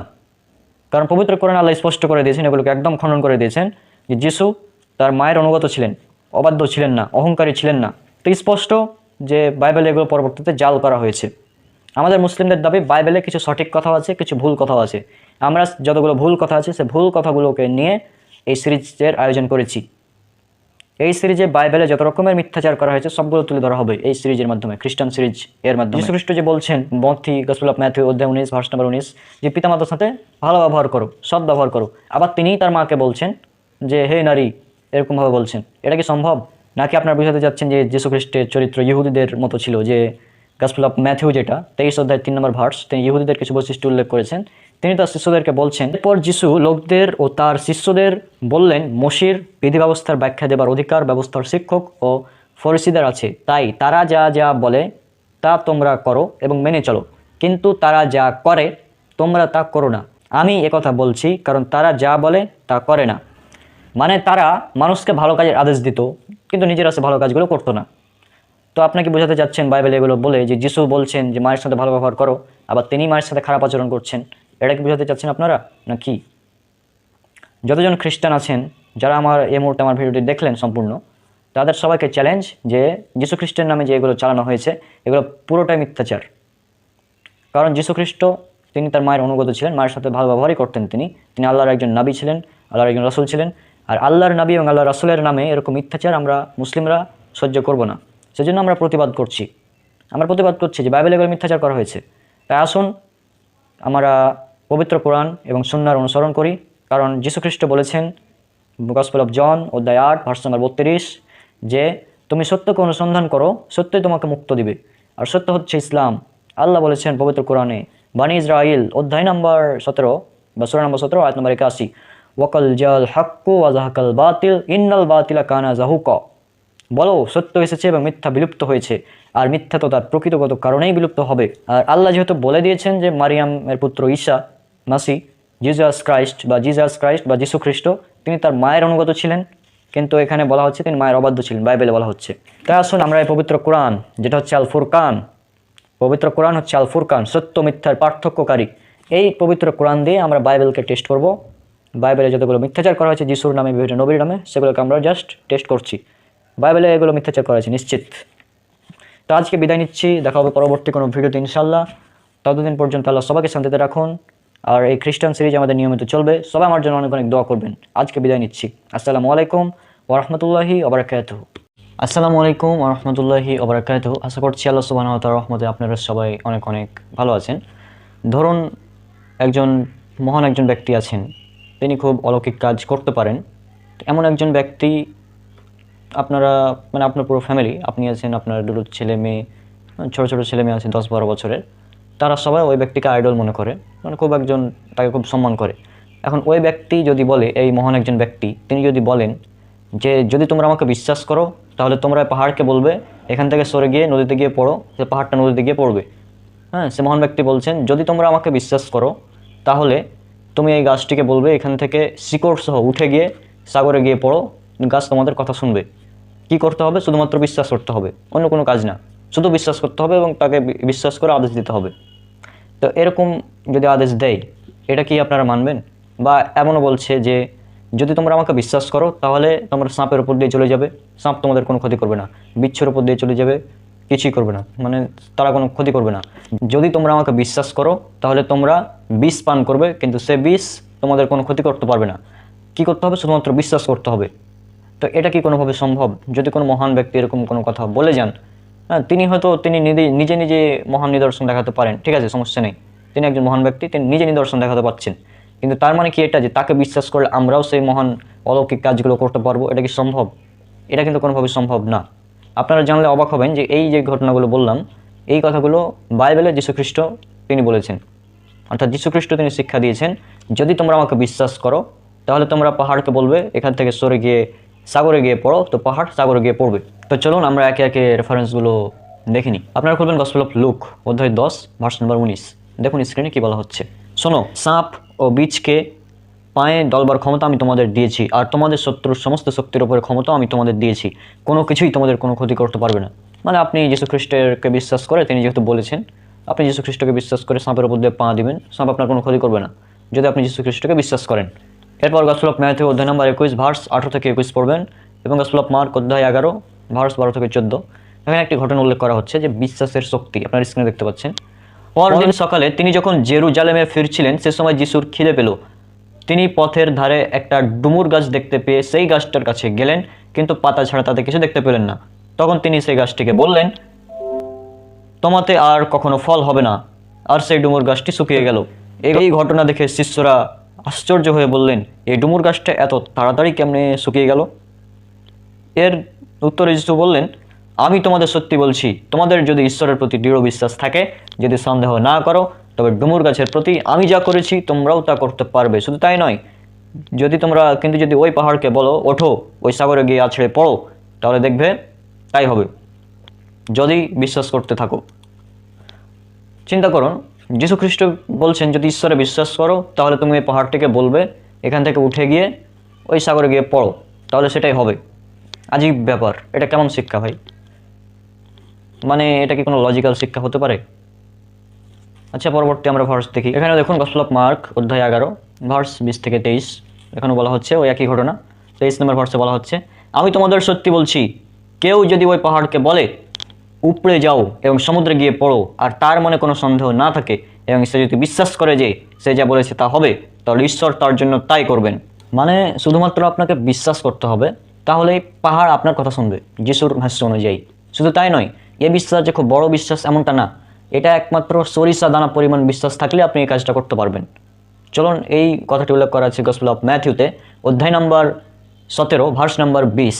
স্ক্রিনে দেখুন, আমি তোমাদের সত্যি বলছি, ছোট্ট সরষে দানার মতো এতটুকু বিশ্বাস যদি তোমাদের থাকে, তবে তোমরা যদি এই পাহাড়কে বলো এখান থেকে সরে ওখানে যাও, তবে তা সরে যাবে, তোমাদের পক্ষে কিছুই অসম্ভব হবে না। চিন্তা করুন, সরষে দানা পরিমাণ বিশ্বাস যদি আপনার থাকে, তাহলে আপনারা এই কাজটি করতে পারবেন। একমাত্র সরিষা দানা পরিমাণ বিশ্বাস যদি আপনার থাকে, আপনি একজন খ্রিস্টান, তাহলে আপনি পাহাড়কে বলবেন এখান থেকে সরে গিয়ে ওখানে গিয়ে পড়ো, সেটাই হবে। সিম্পল, বেশি বিশ্বাসের প্রয়োজন নেই, সরিষা দানা পরিমাণ বিশ্বাস। আর এই সরিষা দানা পরিমাণ বিশ্বাস থাকলে আপনারা আরও কী করতে পারবেন, এটা উল্লেখ করা আছে গসপেল অফ লুক অধ্যায় নম্বর 17 ভার্স নম্বর 6। দেখুন, প্রভু বললেন, একটা সরষে দানার মতো এতটুকু বিশ্বাস যদি তোমাদের থাকে, তাহলে এই তুঁত গাছকে তোমরা বলতে পারো শেকড় শুদ্ধ উপড়ে গিয়ে সমুদ্রে নিজেকে পোঁতো, আর দেখবে সে তোমাদের কথা শুনবে। মানে আপনি যদি প্রভুর প্রতি, যিশুর প্রতি যদি আপনি সরষে দানা পরিমাণ বিশ্বাস করেন, আপনার যদি সরিষা দানা পরিমাণ বিশ্বাসটা থাকে, তাহলে আপনি তুঁত গাছটিকে বলবেন যেখান থেকে উঠে যাও, উঠে গিয়ে সমুদ্রে গিয়ে পোঁতো, সেটাই হবে। এটা হচ্ছে খ্রিস্টানদের সরিষা দানা পরিমাণ বিশ্বাসের নমুনা। আজীব ব্যাপার। মানে এটা কি কোনো একজন ধার্মিক ব্যক্তির বা ধার্মিক কোনো শিক্ষকের মানে এটা শিক্ষা হতে পারে যে তোমরা যদি বিশ্বাস করো তাহলে এই কাজগুলো করতে পারবে? এটা কি সম্ভব? ইসলামের শিক্ষা কি? ইসলামের শিক্ষা হচ্ছে যে আল্লাহ রসুল বলেছেন, উল্লেখ করা আছে সহিহ মুসলিমে হাদিস নম্বর 59, সুনান আবু দাউদ হাদিস নম্বর 4676, সুনান তিরমিজি হাদিস নম্বর 2614। ইমানের 70-এর অধিক শাখা রয়েছে। সহিহ বুখারীতে বলা হয়েছে ইমানের 60-এর অধিক শাখা রয়েছে। তো যাই হোক, 60 বা 70-এর অধিক ইমানের শাখা রয়েছে। তবে ইমানের সর্বনিম্ন যেটা শাখা, ইমানের সর্বোচ্চ শাখা হচ্ছে লা ইলাহা ইল্লাল্লাহ। আর ইমানের সর্বনিম্ন শাখা সরিষা দানা পরিমাণ যে ইমান রয়েছে, এটা আপনি বুঝবেন কীভাবে? ইমানের সর্বনিম্ন শাখা হচ্ছে রাস্তা থেকে কষ্টদায়ক বস্তু সরিয়ে ফেলা। অর্থাৎ রাস্তায় একটি কষ্টদায়ক বস্তু পড়ে আছে, এমন একটি বস্তু পড়ে আছে যে বস্তুটার ফলে মানুষের কষ্ট হচ্ছে, সে বস্তুটাকে আপনি সরিয়ে ফেলবেন। এটা হচ্ছে ইমানের সর্বনিম্ন শাখা। অর্থাৎ রাস্তায় মনে করেন বেশ কিছু কলার চোঁকা পড়ে আছে, তো এতে মানুষের ক্ষতি হতে পারে, মানে কষ্টদায়ক বস্তু এগুলো, তো এগুলোকে সরিয়ে ডাস্টবিনে ফেলে দেবেন। এটা হচ্ছে ইমানের সর্বনিম্ন শাখা, মুসলিমদের ইমানের পরিচয়। তো এটা লজিক্যাল নাকি যীশুখ্রিস্ট যেটা বলছেন যে যদি তুমি বিশ্বাস করো তাহলে পাহাড়কে বলবে এখান থেকে ওখানে সরে গিয়ে পড়ো, এটা লজিক্যাল? কোনটা লজিক্যাল? লজিক্যাল বিশ্বাস হচ্ছে ইসলামের যেটা শিক্ষা সেটা। যীশুখ্রিস্টের শিক্ষাটা লজিক্যাল হতেই পারে না, কোনোভাবেই না। তারপর আপনি যদি যীশুকে বিশ্বাস করেন তাহলে আপনি আরও কিছু কাজ করতে পারবেন। যেমন ধরেন আপনি সাপকে হাতে ধরবেন, কিন্তু সাপ আপনার কোনো ক্ষতি করবে না। হ্যাঁ, তারপর আপনি নতুন নতুন ভাষায় কথা বলতে পারবেন। যদি আপনি যীশুকে বিশ্বাস করেন, আপনি নতুন নতুন ভাষায় কথা বলতে পারবেন। সাপকে হাতে ধরবেন, সাপ আপনার কোনো ক্ষতি করবে না। এই ঘটনাগুলো উল্লেখ করা আছে গসপেল অফ মার্কে 16 অধ্যায় 17 এবং 18 নম্বর ভার্স। চলুন স্ক্রিনে দেখি কি বলা হচ্ছে। যারা বিশ্বাস করবে এই চিহ্নগুলি তাদের মধ্যে অনুবর্তী হবে। আমার নামে তারা ভূত তাড়াবে, নতুন নতুন ভাষায় কথা বলবে, হাতে করে সাপ তুলবে এবং মারাত্মক কিছু খেলেও তাদের কোনো ক্ষতি হবে না। আর তারা অসুস্থ লোকের উপর হাত রাখলে তারা সুস্থ হয়ে যাবে। তো এটা হচ্ছে যারা বিশ্বাস করে যিশুকে তাদের একটা নিদর্শন, যে তারা সাপ হাতে ধরবে, সাপ তাদের কিছু করবে না। তারা অসুস্থ রোগীদের গায়ে হাত বুলাবে, অসুস্থ রোগী সুস্থ হয়ে যাবে। তারপর তারা নতুন নতুন ভাষায় কথা বলতে পারবে। গসপেল অফ মার্ক অধ্যায় 16 ভার্স 17 এবং 18। তো আসুন, আপনারা যারা খ্রিস্টান আছেন আপনারা এই পরীক্ষাটা দিন, দেখি আপনারা কতজন পাস করতে পারেন। হ্যাঁ, হাসপাতালে লাখ লাখ মানে রোগী অসুস্থ হয়ে পড়ে আছে, তো কী দরকার তো ডাক্তার, প্রয়োজন নেই তো। আপনারা খ্রিস্টান, আপনারা যিশুকে বিশ্বাস করেন, তাহলে তাদের গায়ে হাত বুলাবেন, তারা সুস্থ হয়ে যাবে। সিম্পল। আপনারা সাপ হাতে ধরবেন, সাপ আপনাদের কোনো ক্ষতি করতে পারবে না, কিচ্ছু করবে না। বিষাক্ত সাপ হাতে ধরে নিয়ে ঘুরে বেড়াবেন, কোনো ক্ষতি করবে না। তো এই পরীক্ষাগুলো আপনারা দিন। তারপর আপনারা যিশুর নামে ভূত তাড়াবেন, জিন ভূত যদি কারো ওপর ভর করে সেগুলোকে তাড়াবেন। তো এই পরীক্ষাগুলো আপনারা দিয়ে পাস করে দেখান আমাদের, দেখি কত পারেন। আর শুধু তাই না, যদি আপনারা যিশুকে বিশ্বাস করেন, তাহলে যিশু যে কাজগুলো করেছেন, যে অলৌকিক কাজগুলো করেছেন, যেমন কোরআনে বর্ণনা পাওয়া যায়, বাইবেলে অনেক কিছু বর্ণনা পাওয়া যায়, তিনি অন্ধ এবং কুষ্ঠরোগীকে সুস্থ করতেন, মৃতকে জীবিত করতেন। এছাড়াও তিনি পাখি বানিয়ে তাদের ফুঁক দিতেন, সেগুলো উড়ে যেত। সূরা ইমরানের 49 নম্বর আয়াতে কিছু উল্লেখ করা আছে। আর বাইবেলে অনেক কিছু ঘটনা উল্লেখ করা আছে। তো এই যে যিশু যে সমস্ত কাজগুলো করেছেন, এর চেয়েও মহৎ কাজ করতে পারবেন যদি আপনারা যিশুর প্রতি বিশ্বাস করেন। কোথায় আছে? এটা আছে গসপেল অফ যোহান অধ্যায় নম্বর 14 ভার্স নম্বর 12। স্ক্রিনে দেখুন। আমি তোমাদের সত্যি বলছি, যে আমার উপর বিশ্বাস রাখে, আমি যে কাজই করি না কেন সেও তা করবে, বলতে কি সে এর থেকে মহৎ কাজ করবে, কারণ আমি পিতার মধ্যে যাচ্ছি। তাহলে দেখুন, যিশু বলছেন যে আমাকে বিশ্বাস করবে সে আমার চেয়েও মহৎ কাজগুলো করতে পারবে। তা আপনারা কাজগুলো করে দেখান, আপনারা তো যিশু খ্রিস্টকে বিশ্বাস করেন, আপনারা এই কাজগুলো করে দেখান। আর এখানে সর্বশেষ আরও কিছু কথা বলে দিতে যাচ্ছি, যে বাইবেলের যে ভার্সগুলো দেখলেন, মনে করেন কোনো খ্রিস্টান বিশেষজ্ঞ, খ্রিস্টান স্কলার, খ্রিস্টান পাদ্রী, খ্রিস্টান পণ্ডিত, তিনি এই বাইবেলের ভার্সগুলো পড়ছেন টিভিতে বা ইউটিউবে, যেখানে হোক এই ভার্সগুলো পড়ছেন। এই ভার্সগুলো পড়ছেন আর আপনার 10 বছর বা 7-8 বছরের ছোট্ট সন্তান আছে, সেগুলো দেখছে। হ্যাঁ, এগুলো দেখে বলছে যে যদি তুমি যিশুকে বিশ্বাস করো তাহলে সাপ হাতে ধরবে, সাপ তোমার কিচ্ছু করবে না। হ্যাঁ, এভাবে তারপরে বলা হচ্ছে যদি বিষ পান করো, বিষ তোমাদের কোনো ক্ষতি করতে পারবে না। এই যে কথাগুলো বলা হচ্ছে, এই কথাগুলো যখন দেখবে, তখন কি আপনার সে ছোট্ট শিশু তারা কি করতে পারে? তারা তো বলবে হ্যাঁ, আমরা তো যিশুকে বিশ্বাস করি, আমার বাবা মা তো যিশুকে বিশ্বাস করে, তাহলে এটা ট্রাই করে দেখি। সে তখন গিয়ে সাপ ধরলো। এখন সাপ যদি তার কোনো ক্ষতি করে, তাহলে এর জন্য দায়ী কে হবে? অবশ্যই এর জন্য দায়ী হবে যীশু খ্রিস্ট, কারণ তিনি বাইবেলে এগুলো শিক্ষা দিয়েছেন। অর্থাৎ এখানে যীশু খ্রিস্টের মতো দায়ী হবেন না, কারণ যীশু খ্রিস্ট এগুলো বলেননি, এগুলো যীশু খ্রিস্টের নামে পরবর্তীতে ঢোকানো হয়েছে বাইবেলে। আমাদের মুসলিমদের বিশ্বাস এগুলো বাইবেলে পরবর্তীতে বানোয়াট, মানে যীশু খ্রিস্টের নামে চালিয়ে দেওয়া হয়েছে। যীশু খ্রিস্ট কোনোদিন এমন কথা বলতে পারেন না। বাইবেল পড়বেন, বাইবেলের ওল্ড টেস্টামেন্টে অনেক নবী রাসূলের ঘটনা উল্লেখ করা আছে। মুসা আলাইসাল্লাম, দাউদ আলাইসাল্লাম, সুলাইমান আলাইসাল্লাম, ইয়াকুব আলাইসাল্লাম, ইউসুফ আলাইসাল্লাম, লুত আলাইসাল্লাম, হুদ অনেক অসংখ্য নবী রাসূলের কথা উল্লেখ করা আছে বাইবেলের ওল্ড টেস্টামেন্টে। তো কোনো নবী তাদের শিষ্যকে এমনটা শিক্ষা দেননি যে যদি তোমরা আমাকে বিশ্বাস করো তাহলে এই কাজগুলো করতে পারবে, এমনটা তিনি শিক্ষা দেননি, কোনো নবী শিক্ষা দেননি। হ্যাঁ, যেমন মুসা আলাইসাল্লাম সাগরকে 2 ভাগ করেছিলেন আল্লাহর হুকুমে, এটা উল্লেখ বাইবেলে পাওয়া যায়, কোরআনেও পাওয়া যায়। তবে তিনি তার শিষ্যদেরকে বলেননি যে আমি যেভাবে করলাম, এই সমুদ্রকে 2 ভাগ করলাম, যদি তোমরা আমাকে বিশ্বাস করো তাহলে তোমরাও এই কাজটা করতে পারবে, এমনটা কিন্তু তিনি বলেননি। এটা তার ছিল মুজিজা, তিনি করেছেন, আল্লাহর হুকুমে করেছেন। হ্যাঁ, যীশু খ্রিস্টও এমন অনেক কাজ করেছেন এবং যীশু খ্রিস্ট এমনটা শিক্ষা দেননি, কিন্তু বাইবেলে যীশুকে ঈশ্বর প্রমাণ করার জন্য এই ঘটনাগুলোকে নিয়ে আসা হয়েছে, যে যদি তোমরা যীশুকে বিশ্বাস করো তাহলে এই কাজগুলো করতে পারবে। যদি যীশুকে বিশ্বাস করো তাহলে পাহাড়কে আদেশ দেবে, পাহাড় গিয়ে সমুদ্রে পড়বে। অর্থাৎ যীশু খ্রিস্টকে ঈশ্বর প্রমাণ করার জন্য পরবর্তীতে বাইবেলে এই জালিয়াতিগুলো করা হয়েছে, অন্য কোনো কারণ না। যীশুকে ঈশ্বর প্রমাণ করতে হবে, এই জন্য এগুলো করা হয়েছে আর কি। তো আশা করছি আপনারা বিষয়গুলো একদম ভালো মতো বুঝতে পারছেন আমি কি বলতে চাচ্ছি। এই বাইবেলের ভার্স, এই বাইবেলের যে ভার্সগুলো দেখলেন, এই ভার্সগুলো পরবর্তীতে বানানো ভার্স। এগুলো যীশু খ্রিস্ট কোনোদিনও বলতে পারেন না, আমরা মুসলিমরা এগুলো বিশ্বাস করি না।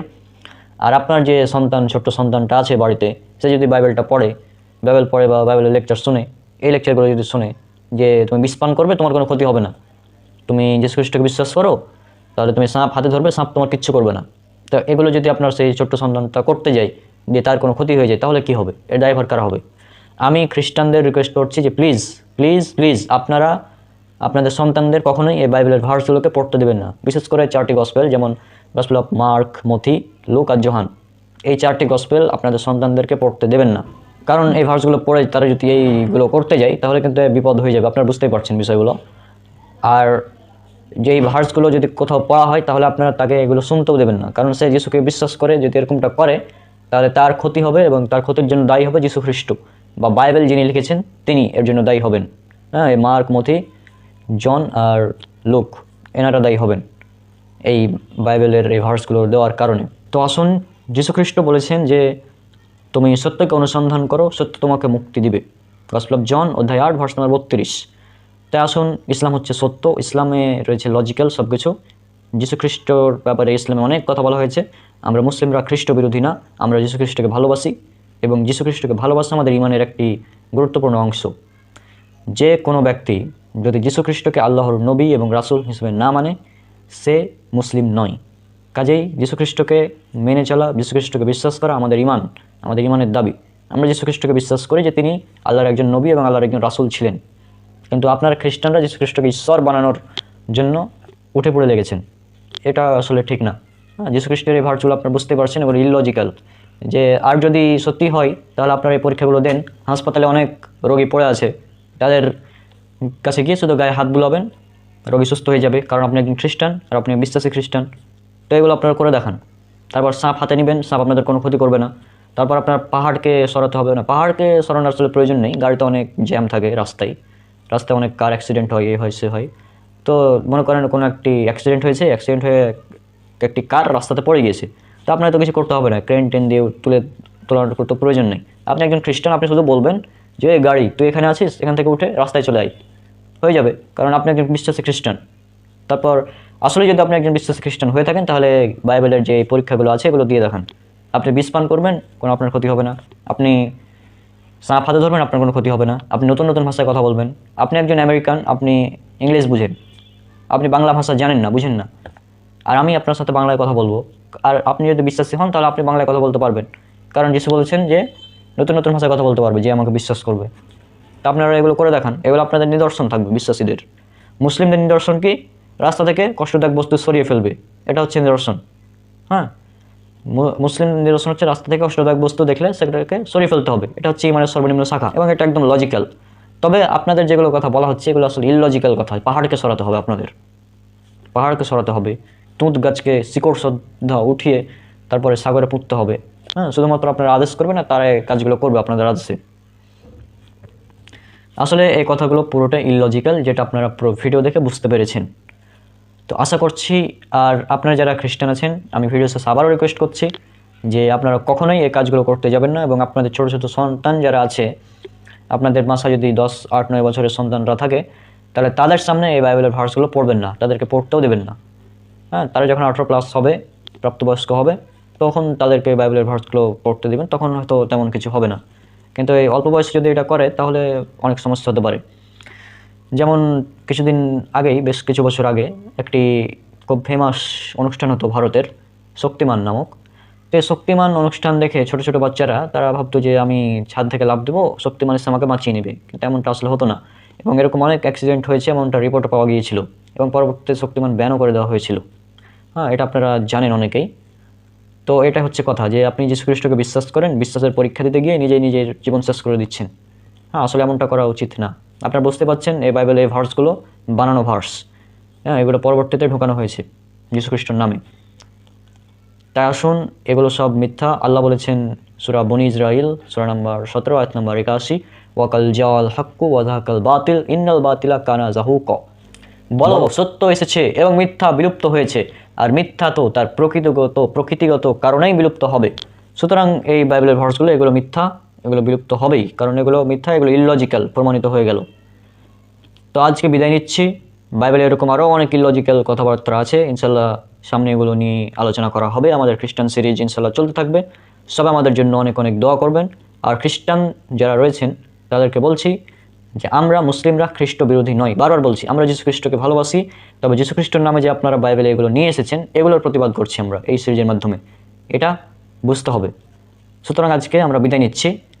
সবাই আমার জন্য অনেক অনেক দোয়া করবেন। আজকে বিদায় নিচ্ছি, ইনশাআল্লাহ দেখা হবে পরবর্তী ভিডিওতে। আসসালামু আলাইকুম ওয়া রাহমাতুল্লাহি ওয়া বারাকাতুহু। আসসালামু আলাইকুম ওয়া রাহমাতুল্লাহি ওয়া বারাকাতুহু। আশা করছি আল্লাহ সুবহানাহু ওয়া তাআলার রহমতে আপনারা সবাই অনেক অনেক ভালো আছেন। আমরা ছোটোবেলায় স্কুলে, কলেজে, বাবার কাছে বা বিভিন্ন মানুষজনের কাছে, বিভিন্ন জায়গায় আমরা বিভিন্ন নীতিবাক্য শিখেছি। অনেক নীতিবাক্য শিখেছি। তার মধ্যে অন্যতম হচ্ছে একটি গাছ একটি প্রাণ, তারপর গাছ লাগান পরিবেশ বাঁচান ইত্যাদি আমরা অনেক নীতিবাক্য শিখেছি। তারপর বৃক্ষরোপণ, গাছ লাগানোর ব্যাপারে অনেক কথা আমরা শুনেছি। এখন আপনাকে একটি ছোট্ট ঘটনা বলি। প্রথমে একটি উদাহরণ দিই। মনে করেন আপনার একটি বাগান আছে, আমের বাগান। আপনার আমের বাগান ঠিক ডিসেম্বর মাস, যে সময় আম ধরে না। এমন সময় একজন 25-30 বছরের যুবক রাস্তা দিয়ে আসছে, খুব ক্ষুধার্ত। সে রাস্তা দিয়ে আসছে এবং আসার পর সে দেখলো যে ওখানে তো একটি বাগান আছে, দেখি ওখানে কোনো আম পাওয়া যায় কিনা। তো সে আসলো, আসার পর দেখছে যে এখানে কোনো আম নেই। তখন আম নেই, তখন সে কী করলো, সে অভিশাপ দিল যে এই গাছে এখন আম নেই, আর কোনো দিন এই গাছে আম হবে না। অথবা সে কী করলো, সে কেরোসিন বা আগুন টাগুন মানে যা কিছু দিয়ে গাছগুলোকে একদম পুড়িয়ে ধ্বংস করে দিল। অর্থাৎ গাছগুলোকে মেরে ফেললো, আগুন দিয়ে কেরোসিন দিয়ে বিভিন্নভাবে গাছগুলোকে মেরে ফেললো। গাছের অপরাধ কি? গাছে ডিসেম্বর মাসে আম দেয়নি, এটাই গাছের অপরাধ। এই জন্য সে গাছগুলোকে মেরে ফেললো। এখন এই ব্যক্তিকে আপনি কি বলবেন? খুব ভালো মানুষ নাকি পাগল বলবেন? অবশ্যই এই ব্যক্তিকে আপনি পাগল বলবেন। আপনি অবশ্যই পাগল বলবেন, কারণ 25-30 বছরের একজন যুবক সে ডিসেম্বর মাসে দেখলো যে আমের গাছে আম নেই, সেজন্য সে আম গাছগুলোকে মেরে ফেলবে। এটা তো মানে হাস্যকর, তাই না? আপনারা জানলে অবাক হবেন, ঠিক এই ঘটনাটাই উল্লেখ করা আছে বাইবেলে একজন মহৎ ব্যক্তির নামে, যাকে খ্রিস্টানরা বলে যিশু বা জিজাস ক্রাইস্ট, আর আমরা মুসলিমরা বলি ঈসা আল মাসি, ঈসা আলাইহিসসালাম। তো চলুন আমরা ঘটনাটা স্ক্রিনে দেখে নিই। এটা উল্লেখ করা আছে গসপেল অফ মার্ক অধ্যায় 11 ভার্স 11 থেকে 24। এখানে ঘটনাটি উল্লেখ করা আছে। চলুন আমরা স্ক্রিনে ঘটনাটি দেখে নিই। তিনি জেরুজালেমে ঢুকে মন্দিরে গেলেন, সেখানে চারদিকের সমস্ত কিছু লক্ষ্য করলেন, কিন্তু সন্ধে হয়ে যাওয়ায় 12 জন প্রেরিতকে সঙ্গে নিয়ে তিনি বেথিনিয়াতে ফিরে গেলেন। পরদিন বেথিনিয়া ছেড়ে আসার সময় তার খিদে পেল। দূর থেকে তিনি একটি পাতায় ভরা ডুমুর গাছ দেখে তাতে কিছু ফল পাবেন ভেবে তার কাছে গেলেন, কিন্তু গাছটির কাছে গেলে পাতা ছাড়া আর কিছুই দেখতে পেলেন না, কারণ তখন ডুমুর ফলের মৌসুম নয়। তখন তিনি গাছটিকে বললেন, এখন থেকে তোমার ফল আর কেউ কোনো দিন খাবে না। এই কথা তার শিষ্যরা শুনতে পেলেন। পরে তারা জেরুজালেমে গেলেন, আর মন্দিরের মধ্যে ঢুকে যারা কেনাবেচা করছিল সেসব ব্যবসায়ীদের বের করে দিলেন। তিনি পোদ্দারদের টেবিল এবং যারা পায়রা বিক্রি করছিল তাদের আসন উল্টে দিলেন। তিনি মন্দিরের মধ্যে দিয়ে কাউকে কোনো জিনিস নিয়ে যেতে দিলেন না। তিনি শিক্ষা দিয়ে তাদের বললেন, এটা কি লেখা নেই? আমার মন্দিরে সমগ্র জাতির উপাসনা গৃহ বলা হবে। আচ্ছা, যাই হোক, এভাবে আছে। তারপর সেই দিন সন্ধ্যা হলেই যিশু ও তার শিষ্যরা মহানগরীর দিকে বাইরে গেলেন। তারপর 20 নম্বর ভার্সে বলা হচ্ছে, পরের দিন সকালে যেতে যেতে তারা দেখলেন সেই ডুমুর গাছটি মূল থেকে শুকিয়ে গেছে। অর্থাৎ এখানে যে কথাটা উল্লেখ করা হচ্ছে সেটা হচ্ছে যে যিশুর খুব একদিন খিদে পেয়েছিল, সেদিন খিদে পেয়েছিল এবং সে রাস্তা দিয়ে হাঁটছিল, তখন দেখলো একটি ডুমুর গাছ পাতায় ভরা। সে যিশু ভাবলো যে হ্যাঁ, পাতায় ভরা ডুমুর গাছ, গিয়ে দেখি সেখানে কোনো ফল পাই কিনা। তো গিয়ে দেখলো সেখানে কোনো ফল নেই। কারণ কি? কারণ সেটা ডুমুরের মৌসুম নয়। পয়েন্টেড, সেটা ডুমুরের মৌসুম নয়। তখন যিশু তাকে অভিশাপ দিল। অভিশাপ দিয়ে বলল যে তোমার গাছ থেকে আর কেউ ফল খাবে না। এই অভিশাপের ফলে কি হলো? গাছটি মারা গেল, অর্থাৎ মূল থেকে শুকিয়ে গেল। এবং সেটা কবে? পরের দিন। বাইবেলের গসপেল অফ মার্ক এটা বলছে পরের দিন শুকিয়ে গেল। কিন্তু ম্যাথিউতে বলা হচ্ছে, ম্যাথিউয়ের ঘটনা পাবেন গসপেল অফ ম্যাথিউ 21 অধ্যায় 18 থেকে 21 নম্বর ভার্স। ওখানে বলা হচ্ছে যে তৎক্ষণাৎ, মানে তখনই গাছটি শুকিয়ে গেল। অর্থাৎ এখানে পরস্পর বিরোধী আছে। চলুন আমরা গসপেল অফ ম্যাথিউর ভার্সটা দেখে আসি। একই ঘটনা, পরদিন সকালে তিনি যখন জেরুজালেমে ফিরছিলেন সে সময় যিশুর খিদে পেল। তিনি পথের ধারে একটা ডুমুর গাছ দেখতে পেয়ে সে গাছটার কাছে গেলেন, কিন্তু পাতা ছাড়া তাতে কিছু দেখতে পেলেন না। তখন তিনি সেই গাছটিকে বললেন, তোমাতে আর কখনো ফল হবে না। আর সেই ডুমুর গাছটি শুকিয়ে গেল। এই ঘটনা দেখে শিষ্যরা আশ্চর্য হয়ে বললেন, এই ডুমুর গাছটা তো তাড়াতাড়ি কেমনে শুকিয়ে গেল? অর্থাৎ গসপেল অফ ম্যাথিউতে বলা হচ্ছে যে গাছটি তৎক্ষণাৎভাবে শুকিয়ে গেল, কিন্তু মার্ক বলছে পরের দিন সকালে গিয়ে যখন দেখলো তখন শুকিয়ে গেল। অর্থাৎ এই দুই গসপেলে এই ঘটনা পরস্পর বিরোধীভাবে উল্লেখ করা হয়েছে।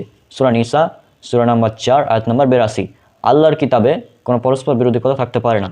অর্থাৎ আল্লাহ বলছেন এই কিতাব, পবিত্র কোরআন, এটা যদি আল্লাহ ব্যতীত অন্য কারো পক্ষ থেকে আসতো তবে অবশ্যই তার মধ্যে কন্ট্রাডিকশন থাকতো বা পরস্পর বিরোধী থাকতো, মতানৈক্য থাকতো। কিন্তু পবিত্র কোরআনে কোনো পরস্পর বিরোধী কথা নেই, কিন্তু আমরা বাইবেলে এখানে পরস্পর বিরোধী কথা দেখতে পাচ্ছি।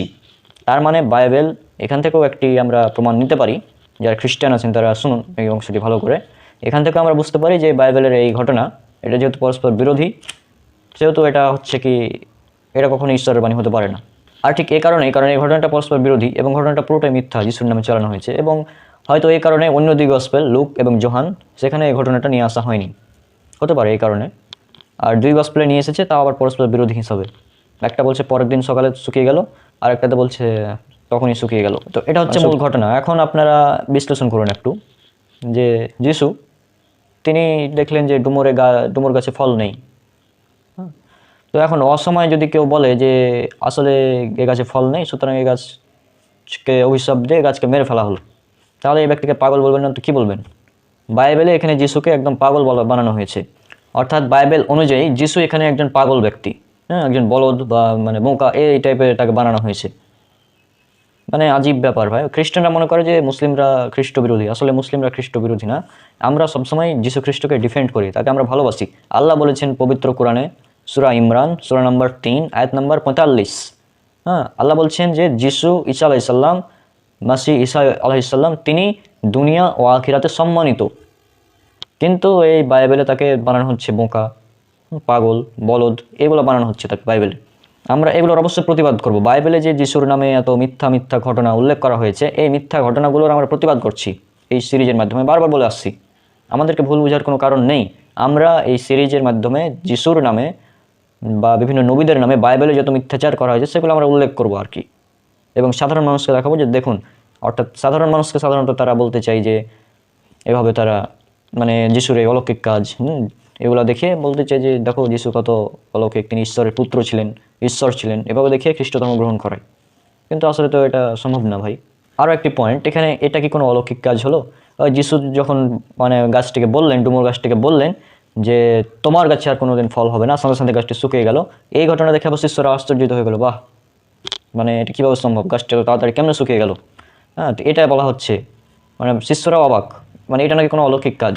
এটা কোনো অলৌকিক কাজ হলো ভাই? কারণে যিশু এই গাছটিকে মেরে ফেললো। মানে ভাই যিশু নির্বোধের মতো গাছটিকে মেরে ফেললো। মানে যিশু নির্বোধ, মানে যিশুকে নির্বোধ প্রমাণ করা হয়েছে এই ভার্সের মাধ্যমে। মানে একজন নির্বোধ ব্যক্তি, সে ডিসেম্বর মাসে গিয়েছে আম গাছের কাছে, গিয়ে দেখছে আম গাছে আম নাই, আম গাছে আম নাই, সো পেট্রোল মানে আগুন টাগুন দিয়ে একদম গাছকে মেরে ফেলে দিল। এটা হচ্ছে নির্বোধের মতো কাজ। তো যিশু কাজটা নির্বোধের মতোই করেছে, অর্থাৎ যেটা ডুমুরের মৌসুম নয়, ওই ডুমুরে গিয়ে যিশু ডুমুর গাছে দেখছে যে ডুমুর গাছে ফল নেই, তো কি করলো যিশু? ওই ডুমুর গাছটিকে মেরে ফেললো। মানে এটা কি কোনো অলৌকিক কাজ হলো? এটা নির্বোধের মতো কাজ। অলৌকিক কাজ এটা হতে পারতো যে যিশু যখন দেখলেন যে গাছে তো এখন ফল নেই, তখন যিশু ঈশ্বরের কাছে প্রার্থনা করতে পারতেন যে আল্লাহ, এখন তো এই গাছে ফল নেই, আমি জানি এখন এই গাছটা মানে এই ফলের সময় না, তারপরেও আমি যিশু বলছি যে তুমি আমার প্রার্থনা কবুল করো, তুমি আমার প্রার্থনা কবুল করো, এই গাছে এখন ফল হয় না, তারপরেও আমার দোয়া কবুল করো যাতে এই গাছে এখন থেকে ফল হয়, 12 মাস যেন ফল থাকে। তখন সেই গাছটিতে ফল হয়ে যেত, ঈশ্বর তার দোয়া কবুল করতেন, গাছে ফল চলে আসতো। তো এটা হতো অলৌকিক। এবং পরবর্তীতে যখন সেই গাছের মালিক এসে দেখতো যে গাছে এখন তো ডুমুরের মৌসুম নয়, তারপরেও গাছে কীভাবে ফল এলো, তখন সে হয়তো যিশুর সেই অলৌকিক কাজ দেখে যিশুর প্রতি বিশ্বাস আনতো, খ্রিস্ট ধর্ম গ্রহণ করতো। এটা হতে পারতো অলৌকিক কাজ। কিন্তু এখানে গাছকে মেরে ফেলে দিল, গাছকে একদম নির্বোধের মতো গাছকে মেরে ফেলে দিল। এটা হচ্ছে মূর্খতার মতো কাজ। আজীব ব্যাপার ভাই। আর বাইবেলে এরকম অনেক ঘটনা পাওয়া যায়, যেমন দ্বিতীয় রাজবলি, যেটা 2 অধ্যায় 24 পদে একটা ঘটনা আছে যে এলাইজা নবী, তাকে একজন ছেলে বা কয়েকজন ছেলে, বালক, তারা বলেছে টাক মাথা, জাস্ট এটা বলেছে। এটা বলার কারণে ঘটনাটা আপনাদের স্ক্রিনে দেখাই, যে এখান থেকে পড়ছি আপনারা দেখুন। তখন শহর থেকে একদল বালক বেরিয়ে এসে তাকে নিয়ে ঠাট্টা তামাশা শুরু করলো। তারা এলিশাকে বিদ্রুপ করলো এবং বলল, এই যে টাক মাথা, তাড়াতাড়ি করো, তাড়াতাড়ি পর্বতে ওঠো, টেকো, এটা বলেছে। তখন এলিশায় মাথা ঘুরিয়ে তাদের দিকে দেখলেন, তারপর প্রভুর নামে তাদের অভিশাপ দিলেন। তখন জঙ্গল থেকে হঠাৎ 2টো বিশাল ভাল্লুক বেরিয়ে এসে সে 42 জন বালককে তীব্রভাবে ক্ষতবিক্ষত করে দিল। মানে চিন্তা করুন এই ঘটনাটা দেখুন, যে একজন ব্যক্তিকে কোনো বালক ঠাট্টা মজা করে বলেছে টাক মাথা, তো এটার কারণে কি করলো? 2টো ভাল্লুক দিয়ে 42 জন বালককে একদম ক্ষতবিক্ষত করে দিল। মানে আজীব ব্যাপার। বাইবেলে এরকম আরও অনেক ঘটনা আছে, যাই হোক। তো এটা হচ্ছে কথা যে যিশু এখানে গাছের ডুমুর ফল পায়নি, ডুমুরের মৌসুম নয়, সেই টাইমে ডুমুর ফল পায়নি, এই জন্য সে গাছকে মেরে দিল। আচ্ছা, আপনার টিচার, কোনো শিক্ষক বা ধর্মগুরু যদি এমন কাজ করেন, তাহলে তাকে আপনি কি বলবেন? অবশ্যই নির্বোধ বলবেন। কারণ কি, যেটা ওই ফলের মৌসুম নয়, অথচ ওই মৌসুমে সে ওই ফল তালাশ করছে, পায়নি, ফলে সে গাছকে মেরে ফেলে দিয়েছে। এটা নির্বোধ বলবেন না তো কি বলবেন? অবশ্যই নির্বোধ। কিন্তু ইসলামের শিক্ষাটা কি? ইসলামের শিক্ষা হচ্ছে যে আল্লাহ নবী সাল্লাল্লাহু আলাইহি সাল্লাম তিনি বলেছেন, এটা উল্লেখ করা আছে সহিহ বুখারীতে হাদিস নম্বর 2320, যে এখানে বলা হচ্ছে যে কোনো ব্যক্তি, কোনো মুসলিম মুমিন ব্যক্তি, সে যদি গাছ লাগায় এবং সে গাছের ফল যদি চতুষ্পদ জন্তু প্রাণী বা পাখি তারা খায়, তাহলে তার জন্য সে ব্যক্তি সওয়াব পাবে। মানে আপনি একটি গাছ লাগালেন, সেই গাছে মনে করবেন না যে আপনার গাছে পাখিতে ফল খেয়ে নিচ্ছে, সেজন্য আপনার সমস্যা হচ্ছে বা আপনার ক্ষতি হয়ে গেল, বিষয়টা এমন না। আপনার এখানে সওয়াব হবে। যদি সে গাছ থেকে কোনো চতুষ্পদ জন্তু পাখি এমনকি কোনো মানুষও যদি খায়, তারপরেও আপনার সওয়াব হবে। আপনার গাছ থেকে চুরি করে কোনো মানুষ খাচ্ছে ফল, তারপরেও আপনার সওয়াব হবে। এটা হচ্ছে ইসলামের শিক্ষা। ইসলাম গাছ লাগাতে নির্দেশ দিয়েছে। গাছ উজাড় করে দেওয়ার ফলে গাছ কেটে ফেলার ফলে জাহান্নামের হুমকিও দেওয়া হয়েছে। সুনান আবু দাউদ হাদিস নম্বর 5239, আবু দাউদ 5239, এই হাদিসটা পড়বেন। যে ব্যক্তি কুল গাছ কাটবে আল্লাহ তাকে মাথা উপর করে জাহান্নামে ফেলবেন। ইমাম আবু দাউদ রাহিমাহুল্লাহকে এই হাদিসের তাৎপর্য সম্পর্কে প্রশ্ন করা হলে তিনি বলেন, এটি খুবই সংক্ষিপ্ত, অর্থাৎ খোলা ময়দানে কুল গাছ যার ছায়ায় পথচারী ও চতুষ্পদ প্রাণী আশ্রয় নিয়ে থাকে, তা কোনো ব্যক্তি নিজ মালিকানাহীন অপ্রয়োজনে ও অন্যায়ভাবে কেটে ফেললে আল্লাহ তাকে উপর করে জাহান্নামে নিক্ষেপ করবেন। মানে বিষয়টা কি? আপনি একটি গাছ যেটা মানুষকে ছায়া দেয়, পশু পাখিকে ছায়া দেয়, এমন গাছকে যদি আপনি কেটে ফেলেন, তাহলে এই গাছ কাটার কারণে আপনাকে জাহান্নামে যেতে হবে। তো ইসলাম গাছ কাটতে নিষেধ করেছে। গাছ লাগালে বলেছে এই গাছ থেকে যত ফল মানুষ খাবে, যত পশু পাখি ফলগুলো খাবে গাছের, সেজন্য যে গাছ লাগিয়েছে তার সওয়াব হবে। কিন্তু যিশুর কাজটা কী করলো? যিশু কী করলো? গাছে ফল পায়নি, এই জন্য সে গাছকে মেরে দিল এমন টাইমে যেটা ওই ফলের মৌসুমি না। এইভাবে জাস্ট যিশুকে পাপী প্রমাণ করা হয়েছে আর কি। আর এটা তো খ্রিস্টানদের বিশ্বাস।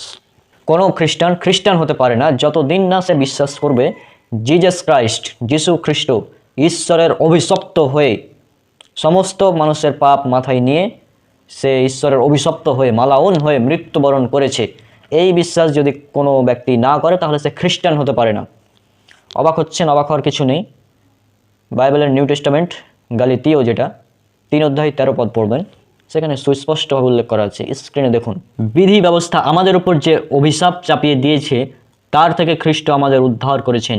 খ্রিস্ট আমাদের স্থানে দাঁড়িয়ে নিজের উপর সেই অভিশাপ গ্রহণ করলেন, কারণ শাস্ত্র বলেছে যার দেহ গাছে টাঙানো হয় সেই শাপগ্রস্ত। যিশু হচ্ছে শাপগ্রস্ত, অভিশপ্ত। যিশু অভিশপ্ত, শ্রাপগ্রস্ত, অর্থাৎ যিশু হচ্ছে মালাউন। এটা যদি কোনো ব্যক্তি বিশ্বাস না করে তাহলে সে খ্রিস্টান হতে পারে না। তো যাই হোক, আশা করছি আপনারা বুঝতে পেরেছেন আমি কি বোঝাতে চাচ্ছি।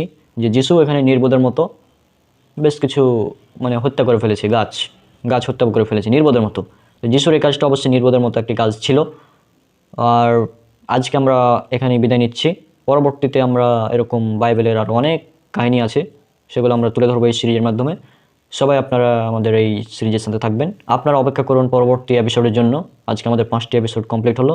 পরবর্তী এপিসোডের জন্য আপনারা অপেক্ষা করুন। ততদিন পর্যন্ত আল্লাহ সুবহানাহু ওয়া তাআলা আপনাদের সবাইকে হেদায়েতের উপর রাখুন। আল্লাহ সুবহানাহু ওয়া তাআলা আপনাদের শান্তিতে রাখুন। আজকে বিদায় নিচ্ছি। সবাইকে আল্লাহ সুবহানাহু ওয়া তাআলা ভালো রাখুন।